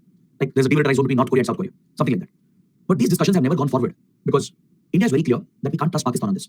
The Defense Ministry, the Indian Army, they strongly oppose any demilitarization, and across the Indian government there is an agreement. Everyone agrees that Pakistan cannot be trusted on this. Tomorrow, even if you sign an agreement to demilitarize Siachen and achieve a resolution of the dispute, right, you can't trust Pakistan to uphold it because Pakistan has a history of backstabbing India and betraying India on its commitments. It has made hundreds of promises, and every time it has broken each and every promise. So tomorrow, if we were to demilitarize Siachen and later Pakistan were to capture Siachen for itself, then it would become near impossible for Indian Army to take Siachen back. Given the complex geography and the difficulties involved, it would become very challenging to take Siachen back. So as a result, the Indian government has dropped any discussion on demilitarization of Siachen. The idea was considered around 20 years ago. Some discussions happened as well. But in the last 15 to 18 years, India is very clear that we are not going to give up Siachen. We are not going to demilitarize Siachen. Understood? So this remains a standing dispute. It's a disputed area, but it remains under Indian control, almost completely under Indian control. So the line of control ends here at the tip of Siachen at point NJ9842. The line of control ends. After that, there are no demarcated boundaries, and this whole triangular glacier area is under Indian control. So this is about the Siachen dispute. Next, what is the Sir Creek dispute? The Sir Creek dispute is actually a very minor dispute. Strategic experts say that this is one of the low-hanging fruits in the relationship. It's believed that it's easier to work out a solution for this if Pakistan behaves like a mature country. It's easy to resolve the dispute and provide for betterment of relations because this is not a very complex issue. Whereas other issues like the Kashmir dispute, it's a very complicated issue. There may not be a solution for the Kashmir issue in the immediate or in the short term. Right? The Kashmir issue will remain as it is for many more years or many more decades as well. Given the state of relations between India and Pakistan, it's unlikely that we will find a solution for Kashmir dispute. But Sir Creek dispute is something that can be resolved very easily with the right efforts, with some maturity from both sides, especially Pakistan. This issue can definitely be resolved. So let's see what is the Sir Creek dispute. Sir Creek is an estuary located here. It's in the Kutch region, the Kutch and the Sindh region. It's between the Kutch region of Gujarat. This is the Indian side, right? And this is the Pakistani side. This is the Sindh province, this is the state of Gujarat. And this is where the international border is present, the IB. So as you know, IB is a permanent border. It's a settled boundary. We have no disputes along the IB. But at the last tip, where IB is supposed to meet with Arabian Sea, where we are supposed to have the maritime boundaries, there is a standing dispute at this estuary called Sir Creek. This is part of the Indus Basin itself. All right, there are multiple streams that drain into Bay of Bengal, and Sir Creek marks the boundary between India and Pakistan. Now the problem here is that Pakistan has an unreasonable position. See this water channel, which you can see here in the map. This is the Sir Creek area. All right, this entire water channel is the Sir Creek estuary. Now India's position is very simple and it's in line with international law. India wants a fair division of Sir Creek. We want established principles of UN Convention on Law of the Sea to be followed, and we want the Talweg Doctrine or the Talweg Principle recognized by UN clause to be implemented. So what is the Talweg Principle? According to the Talweg Principle of drawing boundaries in the maritime domain, if there is a water body that marks the boundary between two countries, let's say this is country A, this is country B, and between the two countries there is a water body which is marking the boundary. In that case, according to Talweg Principle, which is given recognition under the UN Convention on Law of the Sea, the border should pass in the middle of the navigation channel. The border should pass in the middle of the navigation channel, which means both the sides will get an equal share. Both the sides will get a fair share. It will not be unfair to either of the parties. This is what Talweg Principle provides for. It is a recognized international principle. It has validity under UN Convention on Law of the Sea. In the maritime areas, when such water bodies are present along the boundary, Thalweg principle is applied by countries. All right, the boundary will pass in between the navigation channel, so both sides will get an equal share. So this is what India is asking for. India is not greedy. We are not expansionist power. Right? We are asking for what is fair, what is recognized under international law. So that is the claim of India. You can see the claim line of India over here, the orange line. This is the claim of India. Can you observe the orange dotted line that's passing in between? This is the claim line of India. We're not asking for Pakistan directly. We're just asking for a fair settlement so that it's fair to both India and Pakistan. But Pakistan dismisses this. Pakistan has a counterclaim. It is claiming the entire Sir Creek to itself. In violation of Thalweg principle, it's claiming the whole Sir Creek region to itself. The green line here, the green dotted line, represents the Pakistani claim. So as you can see, it's towards India, meaning it wants the whole Sir Creek to belong to Pakistan. And this, of course, is unacceptable to India. Then that would be unfair. It would be an unfair division. And this could have an impact on the maritime boundaries as well that would be drawn in the Arabian Sea. Right? So India is insisting that we should sit, negotiate, and work out a solution. Pakistan is hell-bent that it wants the whole Sir Creek to itself. So that is why this remains a standing dispute. And also the geography here is also again very complicated. The whole Kutch area, the run of Kutch, is a marshy area. It's a wetland. It's a marshy wetland. And there are many challenges India has been facing with regard to border security. See, from India, it's the BSF, which is the border guarding force. The border security force is responsible for guarding India-Pakistan border. From Kashmir till Gujarat, it's BSF which is responsible, right? So the BSF has found this area to be very challenging because it's a marshy wetland. There are multiple water channels. It's not easy to patrol. It has even procured a few motorboats and other navigable vessels in order to carry out border patrolling.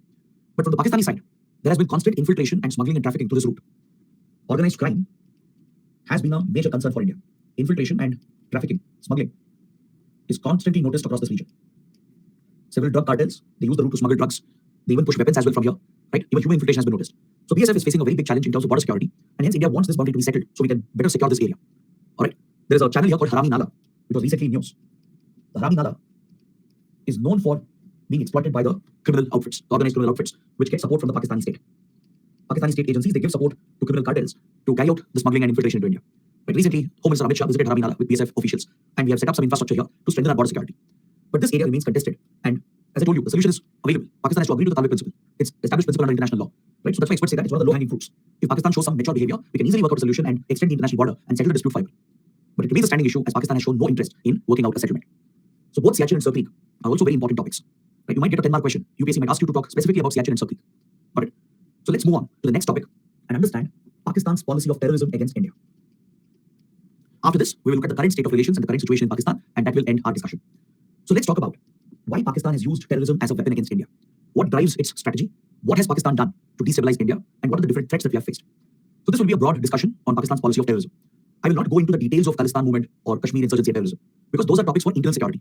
In the subject of internal security, we have a separate chapter for terrorism. That is where we'll cover all the details. But from international relations perspective, we have to understand the policy of Pakistan and what India is doing to counter Pakistan's terrorism. See, Pakistan has become a state sponsor of terrorism, where state actors are supporting non-state actors. State agencies are providing direct support to non-state actors to wage a proxy war against India.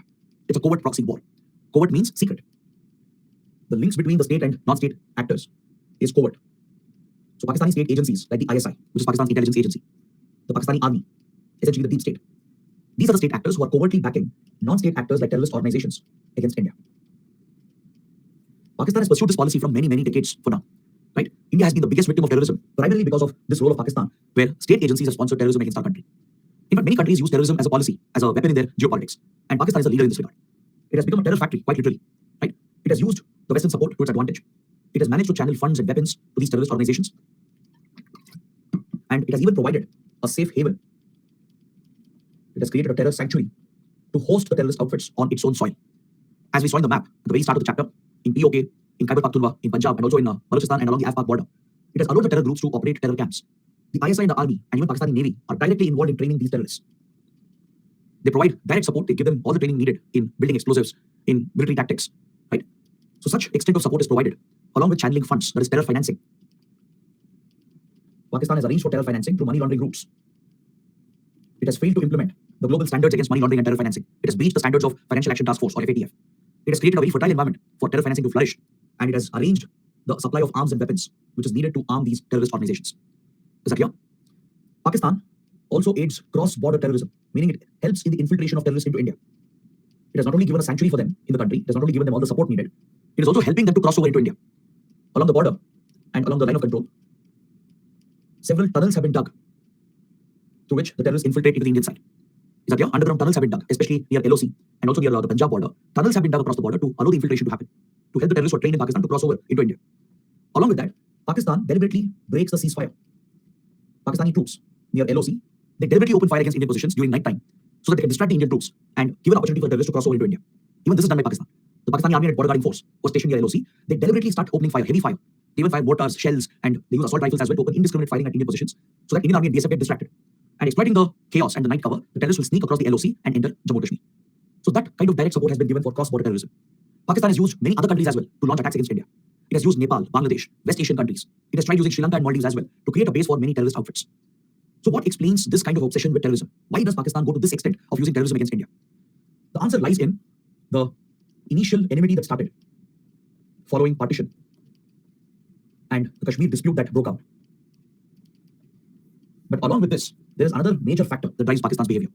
Along with this initial enmity related to Kashmir dispute, the 1971 defeat is what triggered Pakistan. As Pakistan lost more than half its territory due to India's intervention, and Bangladesh was born as an independent country, since then Pakistan has sworn revenge against India. It has sworn to retaliate against India for breaking Pakistan into two parts. And in the last 50 years, this is the strategy it has been pursuing. To target India and break India, it has relied on the covert proxy option. Because it realized that covert proxy wars are advantageous, it's much better than your regular conventional wars. Because by 1971, Pakistan had fought 3 wars with India, right? 1947, 1965, and 1971. All 3 were conventional wars fought using your conventional armed forces. Pakistan realized that it lost all the conventional wars. And it understood that India had a superiority, India had an edge in any conventional conflict. Given that India has a larger armed force, better equipped, better trained armed forces, in any conventional conflict, India is likely to defeat Pakistan. Right? India is likely to come on top of Pakistan. And also Pakistan realized that conventional wars are expensive. You need to maintain very large armed forces, procure a lot of equipment, which will cost you billions and billions of dollars. Right? You need missiles, you need battle tanks, artillery guns, naval ships and submarines, fighter jets, aircrafts. They all cost a lot of money. And you need to bear the human cost of war. In a conventional war, thousands and lakhs could get killed. See what's happening in Russia, Ukraine. See what's happening with Israel and Hamas. In a conventional war, where conventional weapons are used, large heavy weapons are used, the casualty rate, the death rate will be very, very high. You're going to lose thousands of your soldiers, lakhs of your civilians. So you have to be ready to pay the human cost. So that is why conventional wars are not very attractive. You can't sustain. You cannot prolong and sustain such conflicts, which means you may not achieve your desired objective. So instead, Pakistan realized the advantage of covert proxy war. All right? Its involvement in Afghanistan, starting from 1979, taught Pakistan a very valuable lesson. In 1979, Soviet troops had invaded Afghanistan, they occupied Afghanistan during the Cold War period. Because Soviet Union, which was a neighbor of Afghanistan, feared the rising American influence. So to counter the American influence, Soviet Union invaded the country, very similar to how it has invaded Ukraine, and they occupied Afghanistan. The US used this as an opportunity to target the Soviet troops, and the US launched a covert war against the Soviet occupation. The CIA, the Central Intelligence Agency of the US, worked with Pakistan's ISI, along with Saudi Arabia and European countries, to fund and train the Afghan Mujahideen. The Afghan Mujahideen was raised as a resistance against Soviet troops. Is that clear? The Afghan Mujahideen, which comprised of Pashtun community members from Afghanistan and Pakistan, they were radicalized and trained, given funds, weapons, and training to launch an insurgent war against the Soviet troops which were occupying Afghanistan. These Mujahideen fighters, who were trained largely by the ISI with CIA's help, they were very effective in weakening Soviet troops, and eventually they pushed out the Soviet troops. Now, this was a valuable lesson for Pakistan and a great opportunity for Pakistan. It was waiting for such opportunities against India, where it could launch a major covert war against India to exploit our internal divisions. Right? So as Pakistan became more prominent for US, the US relied entirely on Pakistan to train the Afghan Mujahideen. Right? Even before that, Pakistan had become their ally, close strategic military ally. So the Americans, even the Saudis and the Europeans, they wouldn't care what Pakistan would do with all the money and the weapons. So Pakistan conveniently diverted a part of these funds and weapons meant for Afghan Mujahideen and diverted them towards anti-India terrorist outfits. By 1970s, 1980s, many divisions had come up in India and new conflict zones were opening up, particularly in Punjab, with the rise of the Khalistan movement. Then later, in 1987, separatist movement broke out in Kashmir. Multiple insurgent terrorist outfits were formed in Jammu and Kashmir as well. And prior to that, Khalistan outfits had come up in India and abroad. Right? So Pakistan sensed a great opportunity here. When Khalistan movement was rising in 1970s, when it was still in its initial stages, Pakistan capitalized on the opportunity and started directly backing the Khalistan movement. It supplied drugs, provided funds and weapons and training, and even sheltered the Khalistani terrorists in Pakistan. It used the same Afghan infrastructure created along the Afpak border to train Afghan Mujahideen. The same facilities were used to train Khalistan terrorists. Is that clear? They were sheltered in Pakistan by the ISI, and direct support was given where Afghan drugs were pumped into Punjab from across the border.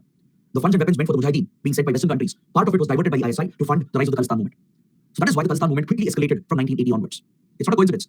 The Afghan war began in 1979, 1980, and we parallelly saw the rise of Khalistan movement. Right? They are not parallel events or independent events, they are interlinked events. Pakistan is the connection. Pakistan was the one which connected the Mujahideen war with the Khalistan movement. Later, an opportunity came up in Kashmir in 1987, and Pakistan capitalized on it to promote anti-India insurgent terrorist organizations and gave complete support to the Kashmir outfits as well.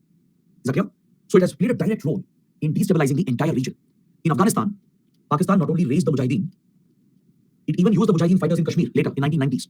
Because by 1989, Soviet troops had retreated, Soviet Union had been defeated. Now the Mujahideen fighters were free. Pakistan diverted these Afghan and Pakistani terrorists into Kashmir to fight in Kashmir. It played a direct role in the creation and rise of Taliban, the Afghan Taliban. It worked closely with Al-Qaeda, which was sheltered by Taliban. It nurtured the Haqqani network, which is one of the branches of the Taliban, which has carried out many attacks against Indian interests in Afghanistan. So like this, Pakistan has become the incubator of terror groups. Is that clear? If venture capitalists, if they incubate startups and support new industries, Pakistan has been the incubator of terrorism. It has created a terror factory, nothing short of a terror factory. Is that clear? It has created all the facilities. The camps are available, weapons are available, funds are available. right? Training support is available, and Pakistan does not act against them. So this infrastructure which Pakistan has created is primarily meant to be used against India. It has enabled the creation of multiple anti-India terror groups. There are several Kashmir-centric outfits that Pakistan has raised.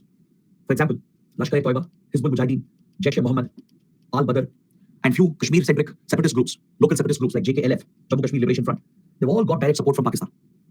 Khalistani outfits, such as Babar Khalsa International, Khalistan Commando Force, Khalistan Tiger Force, Khalistan Zindabad Force, and of late, groups like International Sikh Youth Federation, the Sikhs for Justice, which is a new outfit based out of US and Canada. All these outfits are backed by Pakistan's ISI. Is that clear? And Pakistan doesn't stop here. It has even had previous connections with Northeast insurgents. I'll give you one example. In 1960s, when Mizo insurgency started against India, which was led by the Mizo National Front, the MNF, the Mizo insurgents were backed by Pakistan through East Pakistan. Whereas before Bangladesh was created, when East Pakistan existed, it gave direct shelter to Mizo National Front. The top leaders of MNF were sheltered in East Pakistan. They were given funds and weapons as well to wage this insurgent war against India. Is that clear? Later in Bangladesh, when hostile governments came up, as we have studied in the previous chapter, several Northeast insurgent outfits like NSCN, Ulfa, Bodo outfits like NDFB, they've all been sheltered in Bangladesh, and Pakistan has played a role in this. It has even tried building contacts with Naxals. Indian intelligence agencies, they have evidence to link Pakistan's ISI with the Naxal outfits. Some limited connection has existed between them. Pakistan has tried to contact Naxals, give them some kind of support. Even though external support is limited for Naxalism, some contact has existed in the past. So Pakistan does not give up any opportunity to destabilize India. Its goal is to bleed India to 1,000 cuts. This was the strategy that Pakistan adopted. This has been Pakistan's military doctrine against India. Covert proxy wars, as I was explaining, covert proxy wars are very cheap and the cost involved is less. It is cheaper to fund and the human cost is less for Pakistan. That is why it relies on the covert proxy option. It can always conceal its involvement. It can deny responsibility. Even if India blames Pakistan and brings some evidence to connect the ISI and the Pakistani army with these terrorist outfits, it can always deny responsibility by claiming plausible deniability. Plausibly, it can deny its involvement. It can always say that Pakistani government did not support these terrorists. Pakistani government did not order these attacks. There are rogue elements in our country. We ourselves are a victim of terrorism. Some of the rogue extremists are supporting them. Right? Such excuses can always be given by Pakistan. Excuse after excuse can be given to justify in front of the international community. Right? This is an advantage that comes from covert proxy war, and Pakistan has relied on this to bleed India to 1,000 cuts. Instead of delivering one cut to conventional war, where Pakistan might be defeated, it's better to deliver 1,000 cuts to India by exploiting our internal divides. Is that clear? So Pakistan has been at the forefront of destabilizing India, sabotaging India internally by exploiting every single opportunity it has got. So in internal security, you'll study more about this. You understand the kind of backing it has given to Khalistan groups, the support it has given to Kashmir-centric outfits, the support it has given to other groups such as Indian Mujahideen, how it has used Haqqani network to target India in Afghanistan, how it has used Taliban and Al-Qaeda to create support base for anti-India terror groups along the Afghanistan-Pakistan border, right? So all these details, we'll discuss more about it under internal security. But from IR perspective, just understand why Pakistan follows this policy of terrorism. What does it gain? What threat does it pose to India? We have seen many major attacks, starting from the 93 bomb blasts, the Bombay blasts, the 26/11 Mumbai attacks, the Parliament attacks, and the numerous other incidents that have happened across Indian cities. It has basically spread urban terrorism against India, right? So this is what we see from Pakistan, and it continues this policy even today. See, after the Mumbai attacks, which was the biggest of its kind, which was faced by India, there was a lot of international pressure on Pakistan. India exerted diplomatic pressure. We got the support of Western countries as well. And this international pressure has pushed Pakistan to stay away from attacking Indian cities and Indian civilian population. That's why you notice that after 2008, it has not used Lashkar-e-Toiba for a major attack against India. Because it was Lashkar-e-Toiba which carried out the Mumbai attacks, the 27 Mumbai attacks. There is tremendous international pressure on Pakistan to not attack Indian cities and India's civilian population. So it has adopted a new strategy since then, a new tactic. It has tried using only Jaish-e-Mohammed to attack military sites, military installations. I'll mention these attacks later. We'll look at the recent attacks which have happened. How it has used Jaish-e-Mohammed for repeated attacks on military bases of India. Instead of choosing civilian targets in cities, it is using Jaish-e-Mohammed to target military sites. Because then the same international support will not exist. Right? There's a difference in attacking a civilian target and a military target. So Pakistan has exploited this opportunity and it's using a new strategy against India where it's primarily focusing on military sites that are near the border and near Kashmir. Apart from that, it's trying to revive the Khalistan movement. We've seen recent attempts to revive the dormant Khalistan movement, and this is going on since 2010. It's not a new phenomenon. You might be reading about it in newspapers today in the last few months, right? The revival of Khalistan movement. But this is going on for 13 years. We have noticed these developments from 2010. So these new strategies are being adopted. So what you can learn here is that Pakistan keeps adapting. No matter what happens, it will come out with new strategies, new tactics to keep targeting India. It means it will not give up its policy of terrorism so easily. All right. So this remains a big challenge for India. Subsequent governments have always faced this biggest challenge with Pakistan. All right. Now, how do you talk to such a country? How do you negotiate with them? How do you have relations with them when constantly they're sponsoring terrorism against us? Right. This has been India's position since the days of Vajpayee and later Manmohan Singh and even now Modi. We've made it clear that talks and terror cannot go hand in hand. You can't expect to talk to you and have friendly relations with you when you're constantly sponsoring terrorism against us. That's why India has suspended the talks. As of now, we don't have even a basic relationship. Formal diplomatic ties exist, but we don't have a decent relationship. We don't have any negotiations going on. There's hardly any cooperation because constantly there is terrorism sponsored against India. And every time there's a big attack, we put talks on hold. We suspend all the talks saying that talks and terrorism cannot go hand in hand. All right. So I think this gives you a fair idea as to how Pakistan behaves, how it targets India, how it tries to destabilize India. Right. So in internal security, we'll study more about the response as well. How India is countering terrorism, how are we using our intelligence agencies, our security agencies to counter terrorism. We'll look at the laws we have. We'll discuss our global efforts through UN and FATF to punish Pakistan for sponsoring terrorism. Right? We'll study all of that with great details under internal security. But from IR point of view, I think this should be enough to understand Pakistan's policy of terrorism. Now let's discuss one more topic. It's an old topic, but still it's relevant because it's frequently in news. The Indus Water Treaty of 1960. The Indus is a shared resource between India and Pakistan. Right? The Indus drainage basin, the river basin, is the lifeline of millions of people, both on the Indian side and the Pakistani side. And you have 6 major rivers which are part of the Indus basin. You have the primary Indus River, Jhelum and Chenab. Then you have Ravi, Beas and Satluj. These are the 6 primary rivers of the Indus basin. Right? Most of them originate in Tibet, in the Himalayan ranges. They flow through Ladakh, Jammu and Kashmir, Himachal Pradesh, Punjab and Haryana on the Indian side, and then drain into Pakistan. So India is the upper riparian. We are located in the upstream, whereas Pakistan is in the downstream. Pakistan becomes the lower riparian state. Eventually, these rivers drain into Arabian Sea. All right, they drain into the Arabian Sea. So Pakistan has a lot of dependency on some of these rivers for irrigation, for drinking water, and for other purposes. Same with India. We have a lot of dependency on some of these rivers for irrigation, hydropower generation, and for drinking purposes and other industrial consumption. So sharing these waters had been a source of dispute. Given that Kashmir dispute had erupted, we had already fought a war in 1947. Right? Tensions were already there in India-Pakistan relations. So to ensure that water does not become a source of conflict, both the sides negotiated a treaty which was mediated by the World Bank. The World Bank acted as the mediator and worked out the Indus Water Treaty. According to the treaty, the Indus basin is divided into western rivers and eastern rivers. The drainage basin has been divided. You have the western rivers and eastern rivers. Western rivers are Indus, Jhelum and Chenab. The eastern rivers includes Ravi, Beas and Satluj. All right, and depending on the needs of India and Pakistan, a fair share has been allocated to both the parties.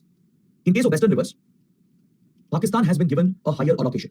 Pakistan gets a higher share of these waters, as Pakistan is more dependent, right? And as India has other sources to which we can fulfill our needs, Pakistan has been given a higher share and a greater degree of control over the western rivers. See, again, you need not go into the specifics. You need not learn how many cusecs have been assigned to Pakistan and India. When should we release the waters to Pakistan? Those are very technical details. That's not needed for the exam. Just know that Pakistan has a higher share, has a higher allocation and greater control over the western rivers, which means India has been given a limited share of western rivers. It's not that we can't use western rivers, we can, but there is a limited share. All right, only a small part of it has been assigned to India. We can use it for some basic purposes. And the condition on India is that we cannot block or divert these 3 rivers. This cannot be done. It is explicitly prohibited. India is prohibited from diverting these 3 rivers or blocking them permanently, which means we can't build regular water storage dams. We can't divert the water entirely for irrigation. We can't divert that into canals. We can't do that. However, hydro projects are allowed. These are run-of-the-river projects or run-of-the-mill projects. All right, it means you stop the water for a short period to generate the hydropower potential, to use the water to turn the turbines, to generate electricity, and then you allow the water to flow. So thus the hydro plant will not block the water or divert the water. So these are run-of-the-river or run-of-the-mill projects.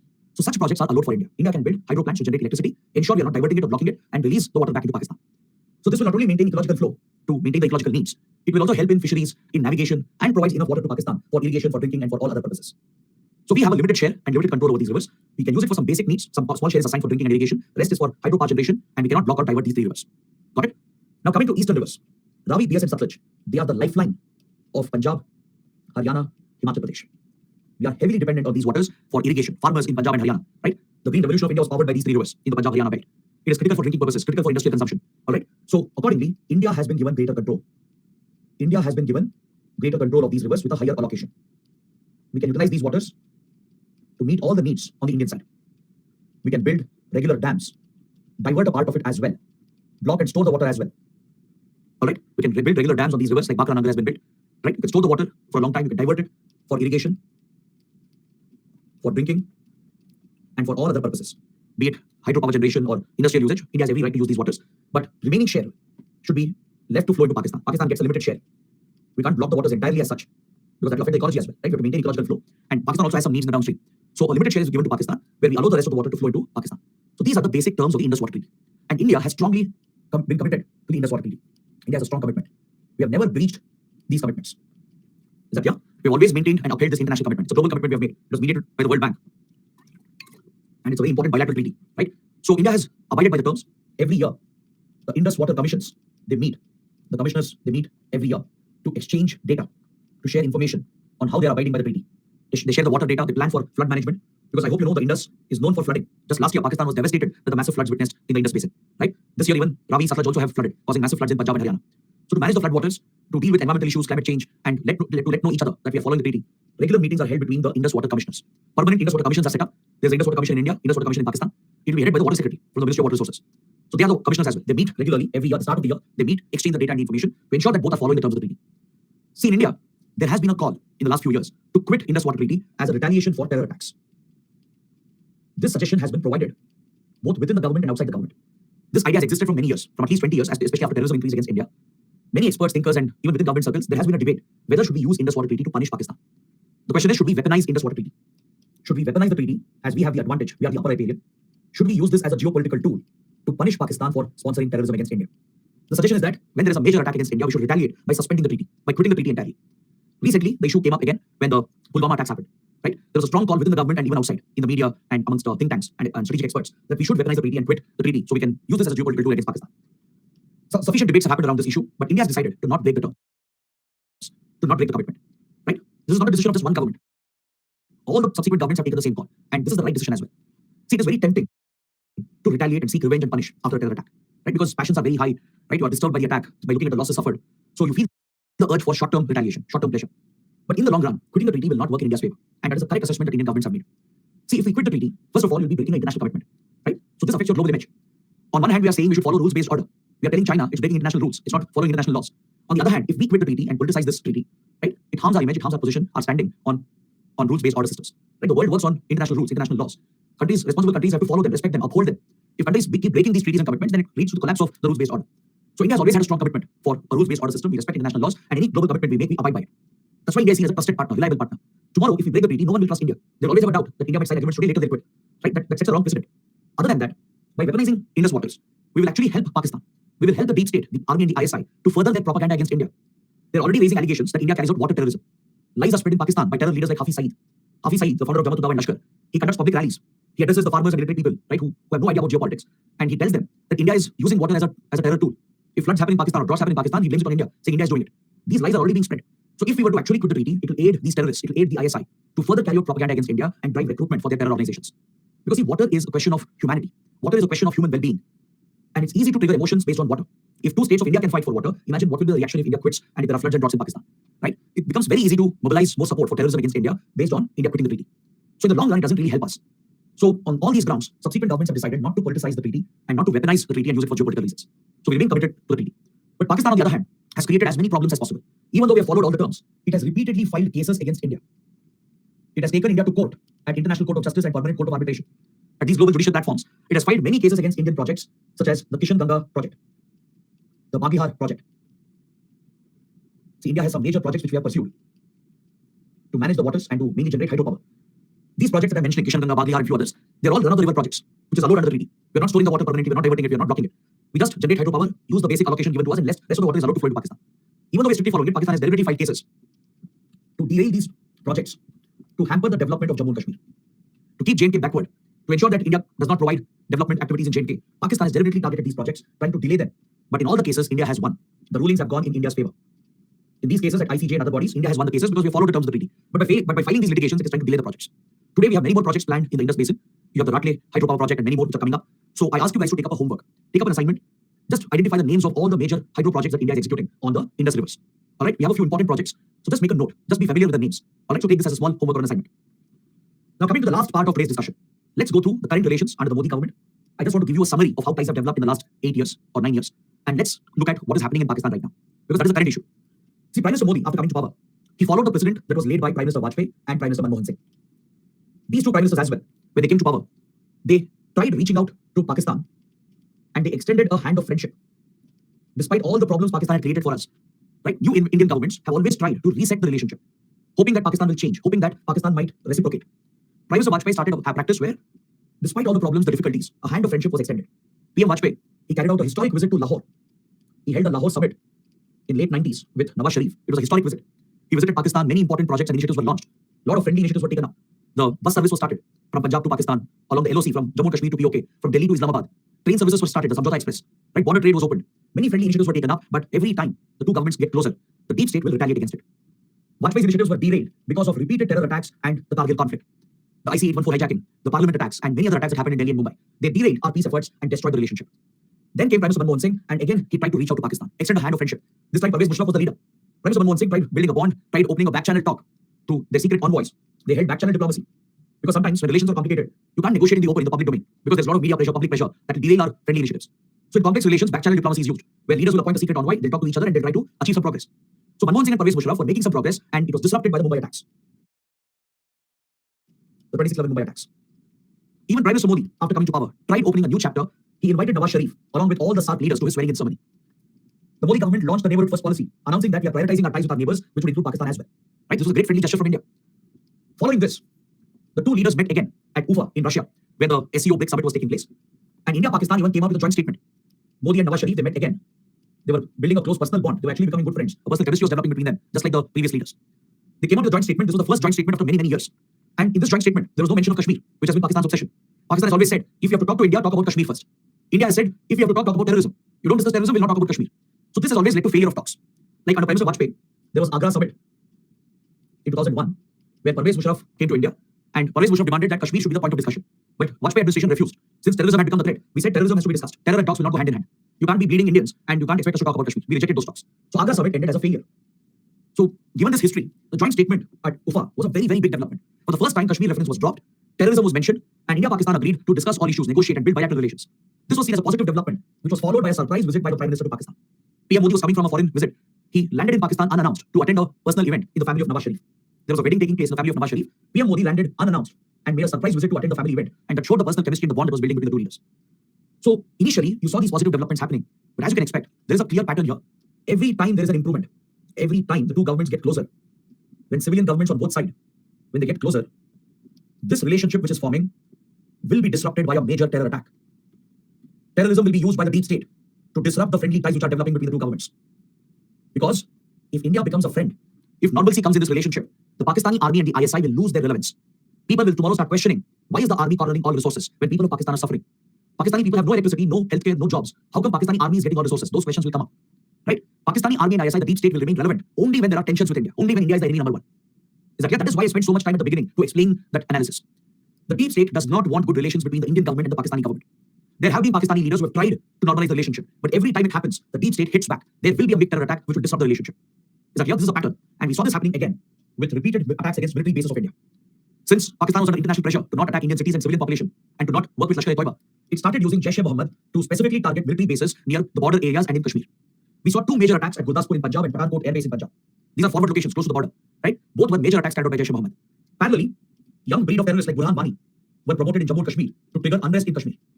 When Indian forces killed Burhan Wani, right, it led to mob violence and civil unrest in Kashmir, which was exploited by Pakistan. We saw that Pakistan was encouraging civilians in Kashmir to mob the army and disrupt their counter-terror operations.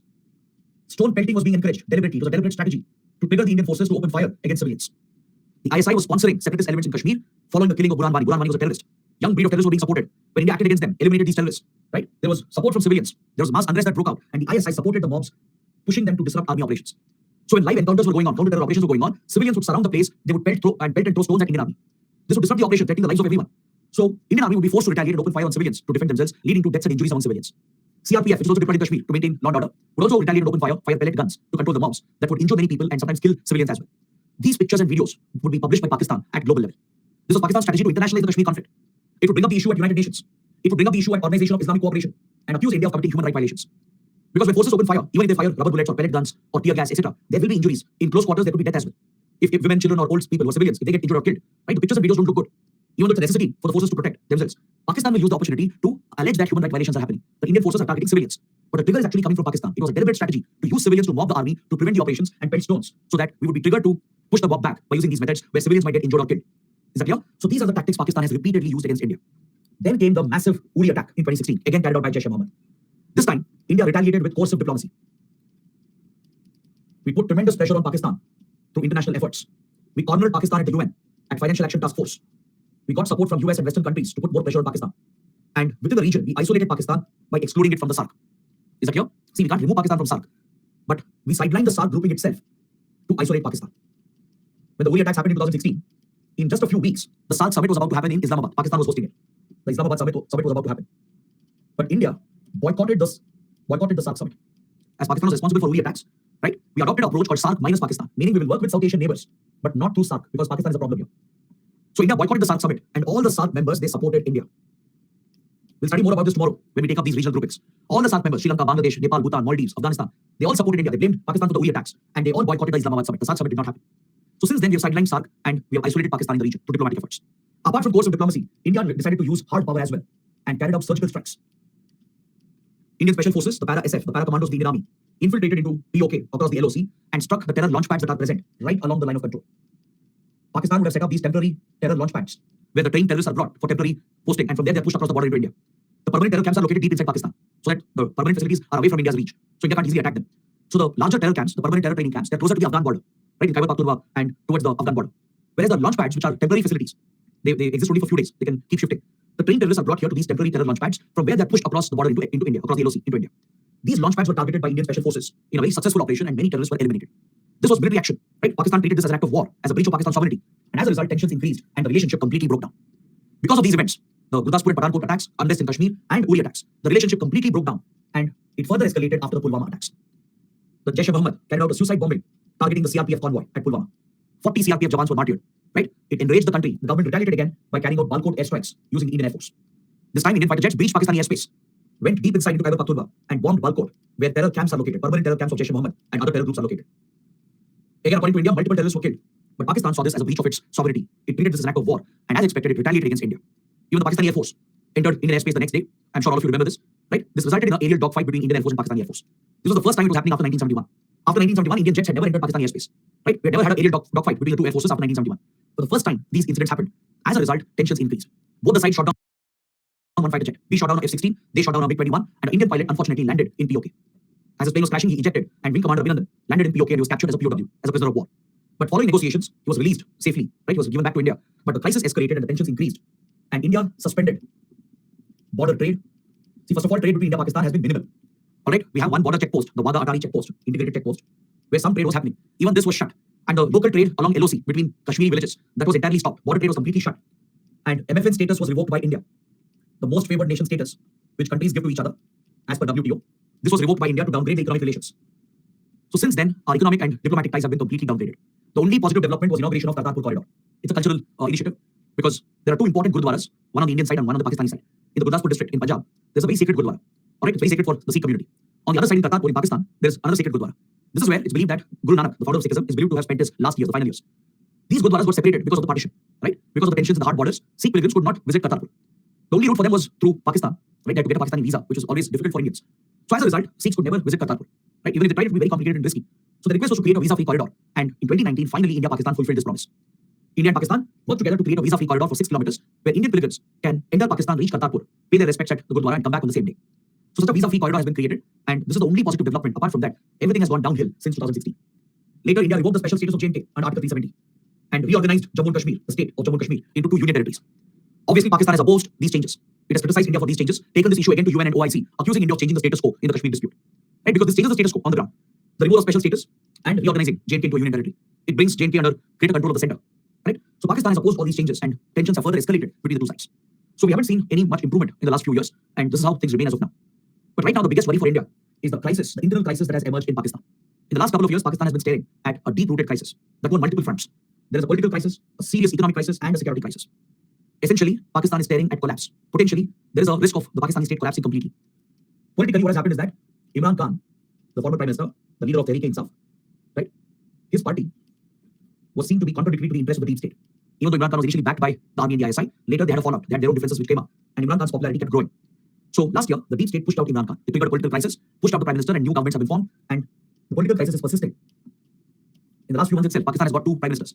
Right now, a caretaker Prime Minister has been appointed to lead the country towards elections next month. Mostly it will happen in November 23. And Imran Khan parallelly has been leading his own rebellion, is leading massive protests against the deep state, the army, and other political parties. And he has been arrested on corruption charges. Right? I'm sure you have read about this in newspapers. So this has pushed the country into a political crisis again. It shows the extent to which the army and the ISI interfere in Pakistan's politics. Right? Pakistan never witnesses free and fair elections. All the political changes that happen, they're all largely engineered by the deep state. So the rising popularity of Imran Khan, the divisions between these various parties, and the involvement of the deep state is increasing the crisis. So everything will depend on how the elections will happen. Will fair elections be held? Will Pakistan remain a democracy, or will the military do something again? These remain some big questions. And as Imran Khan has got a lot of loyal followers and supporters, there is a possibility that rebellions might break out. When Imran Khan was pushed out and corruption charges were filed against him, it led to large protests. These were unprecedented. Pakistan had never seen such kind of protests against the deep state. In support of Imran Khan, massive protests broke out, indicating the divisions, the political divisions in the country. Right? So this represents a political risk. Next, Pakistan is staring at a very serious economic challenge. The economic mismanagement and all the diversion of funds towards sponsoring terrorism, military modernization has destroyed its economy. It has borrowed heavily. There are many foreign debts which are pending. Several loans it has taken, it has not repaid them. And its forex reserves have dipped, similar to the crisis that Sri Lanka has been facing. right? It's facing a very serious forex crunch. It doesn't have enough forex reserves to continue imports beyond few weeks. Inflation levels have skyrocketed. The last I checked, inflation levels were in the range of 25 to 30%. This is massive. It's almost runaway inflation. Compared to that, inflation in India is around 4 to 5%, which is manageable, right? So the poor people are at the receiving end. Basic services have been disrupted. There is a massive electricity shortage. Pakistan is not able to continue its energy imports. It's not able to generate enough electricity. Water supply has been affected, right? The economy is in a crisis mode. Jobs have been compromised. Agriculture also has suffered. And the floods of last year has added to the problems. So there's a very serious economic challenge the country is facing. And right now it's looking at a bailout package from the IMF. It's working out a bailout package, and without this support, the Pakistani economy might collapse. Until then, Pakistan's best friends, the all-weather friends, they are giving some financial support. China, UAE, and Saudi Arabia. They have given some financial packages amounting to a few $1 billion to support and sustain the economy. That's why Pakistan is still surviving as of now. Or else it would have gone bankrupt by now, like Sri Lanka. So by that time, it is looking to work out a bailout package with the IMF. So the economic crisis is not going away anytime soon. It's going to persist. If it is not handled well, if the political challenges increase, if the political social crisis increases, it will further destabilize the economy, possibly pushing the country towards economic collapse. And parallelly, the security crisis has escalated, the internal crisis. Finally, Pakistan is paying the price for breeding terrorism and radicalism. The terrorism it has nurtured has today come back to bite Pakistan itself. There's a terror group called TTP, Tehreek-e-Taliban Pakistan. Tehreek-e-Taliban Pakistan, or also called the Pakistan Taliban. It's essentially the Pakistan branch of Taliban.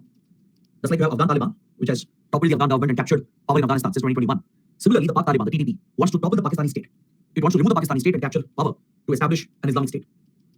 So TTP has been repeatedly carrying out attacks against the Pakistani government and the Pakistani army. All right, in the last 15 to 18 years, TTP has been a major security threat for Pakistan. Recently, when Afghan Taliban came to power in 2021, it had mediated a deal. It had worked out a deal, as it has ties with TTP and as it has very good ties with Pakistan. It had worked out a deal to ensure TTP does not attack Pakistan. But a few months ago, in November 2022, the TTP broke the deal, and since then it has scaled up the attacks against Pakistan. You might have read in newspapers in the last few months, there have been some major attacks in Pakistan, and most of them are carried out by Tehreek-e-Taliban Pakistan. Its goal is to throw the state out, topple the Pakistani state and capture power. There are Baloch rebel groups, which are also mobilizing and carrying out more attacks in the last few months. Right? Baloch rebel groups are fighting for independence. There are a few Sindh outfits as well, Sindh nationalist outfits. So these internal challenges for Pakistan is very serious. It's a serious concern. Because if the state were to collapse, the biggest fear is about Pakistan's nuclear weapons. This is a nightmare for India and for all the global powers, US, European countries, even China, right? And of course India. They're all deeply concerned. What will happen to the Pakistani nuclear arsenal if the state were to collapse? Given the challenges it is facing, right? If few things go wrong from here, it's very much possible that the Pakistani state will collapse. It will give a free rein for all the terror groups, the radical elements. Within Pakistani forces, there are radicals who are present. Pakistan itself has admitted this. Within the Pakistani army, within the ISI, there are several rogue officers who have been so radicalized that they align with terror groups instead of the Pakistani state. So if there were to be an uprising, or if there were to be a complete collapse of the state, the biggest fear is terrorist groups getting hold of nuclear weapons, right? So the crisis in Pakistan is of great interest to India. India closely watches these developments. The political, economic, security developments are closely watched by India, right? So this is something you should pay attention going forward. So in current affairs, ensure that you read these articles that deal with the internal challenges of Pakistan because it is relevant for India. Any adverse development in Pakistan will affect India. The security crisis, the economic crisis will have a bearing on India's security, on India's national interests. So that is why it becomes relevant for the exam. So with this, we can complete today's session. We can end the module for today. So let's just look at the questions, a couple of them, and we can wrap up for today. Nilesh is asking, sir, why the idea of Khalistan has spread on the Indian side, not on the Pakistani side? See, that's because Pakistan is the primary sponsor of the Khalistan movement. It would never allow the Khalistan outfits to spread their ideology on the other side of Punjab. And also, most of the Sikh communities on the Indian side, right? During partition, most of them migrated back to India. You have a very small Sikh minority in Pakistan. Amandeep is asking, Dogra got Jammu because it was given by Maharaja Ranjit Singh. How Afghan war comes into picture? Correct? Maharaja Ranjit Singh and his ally Gulab Singh, they inherited J&K, the Jammu Kashmir region, into the Dogra clan. But the Anglo-Sikh war and Anglo-Afghan war, right? They did have a connection. The British who controlled all these territories at one point, following the Anglo-Afghan and Anglo-Sikh wars, gave some parts of the territory to the Dogras. Kamlesh is asking, in 65, we captured several Pakistani territories, much more than what Pakistan had. So did we technically win the war? See, both India and Pakistan had captured few territories in the 65 conflict. But through the Tashkent Agreement, Soviet Union and even US was also acting as a mediator. Under the Tashkent Agreement, they made India and Pakistan agree that they'll give up all the territories they've taken. They'll come back to the previous positions. So status quo was restored through the Tashkent Agreement. In fact, someone has asked the same question. Explain Tashkent Agreement, Akula, right? I mentioned that Tashkent Agreement ended the war. It convinced both India and Pakistan that we will give up the territories that we are occupying in the war. The territories that were taken, they were given back, they were returned. The troops were retreated. And whatever positions they maintained before, they returned the normalcy back. That's why the war was more of a stalemate. All right? And also agreed not to meddle with each other, not to interfere, and maintain cordial bilateral relations. So those were the basic terms of Tashkent Agreement. Why Saurabh Kalia, the martyr of Kargil war, has not been given justice? Smita is asking. Saurabh Kalia was an Indian soldier who was taken as POW during the Kargil conflict. And he was severely tortured by the Pakistani forces and killed. Pakistan denies the allegations, but India says this was a war crime. Right? POWs have to be treated with dignity according to Geneva Convention. But Pakistan had violated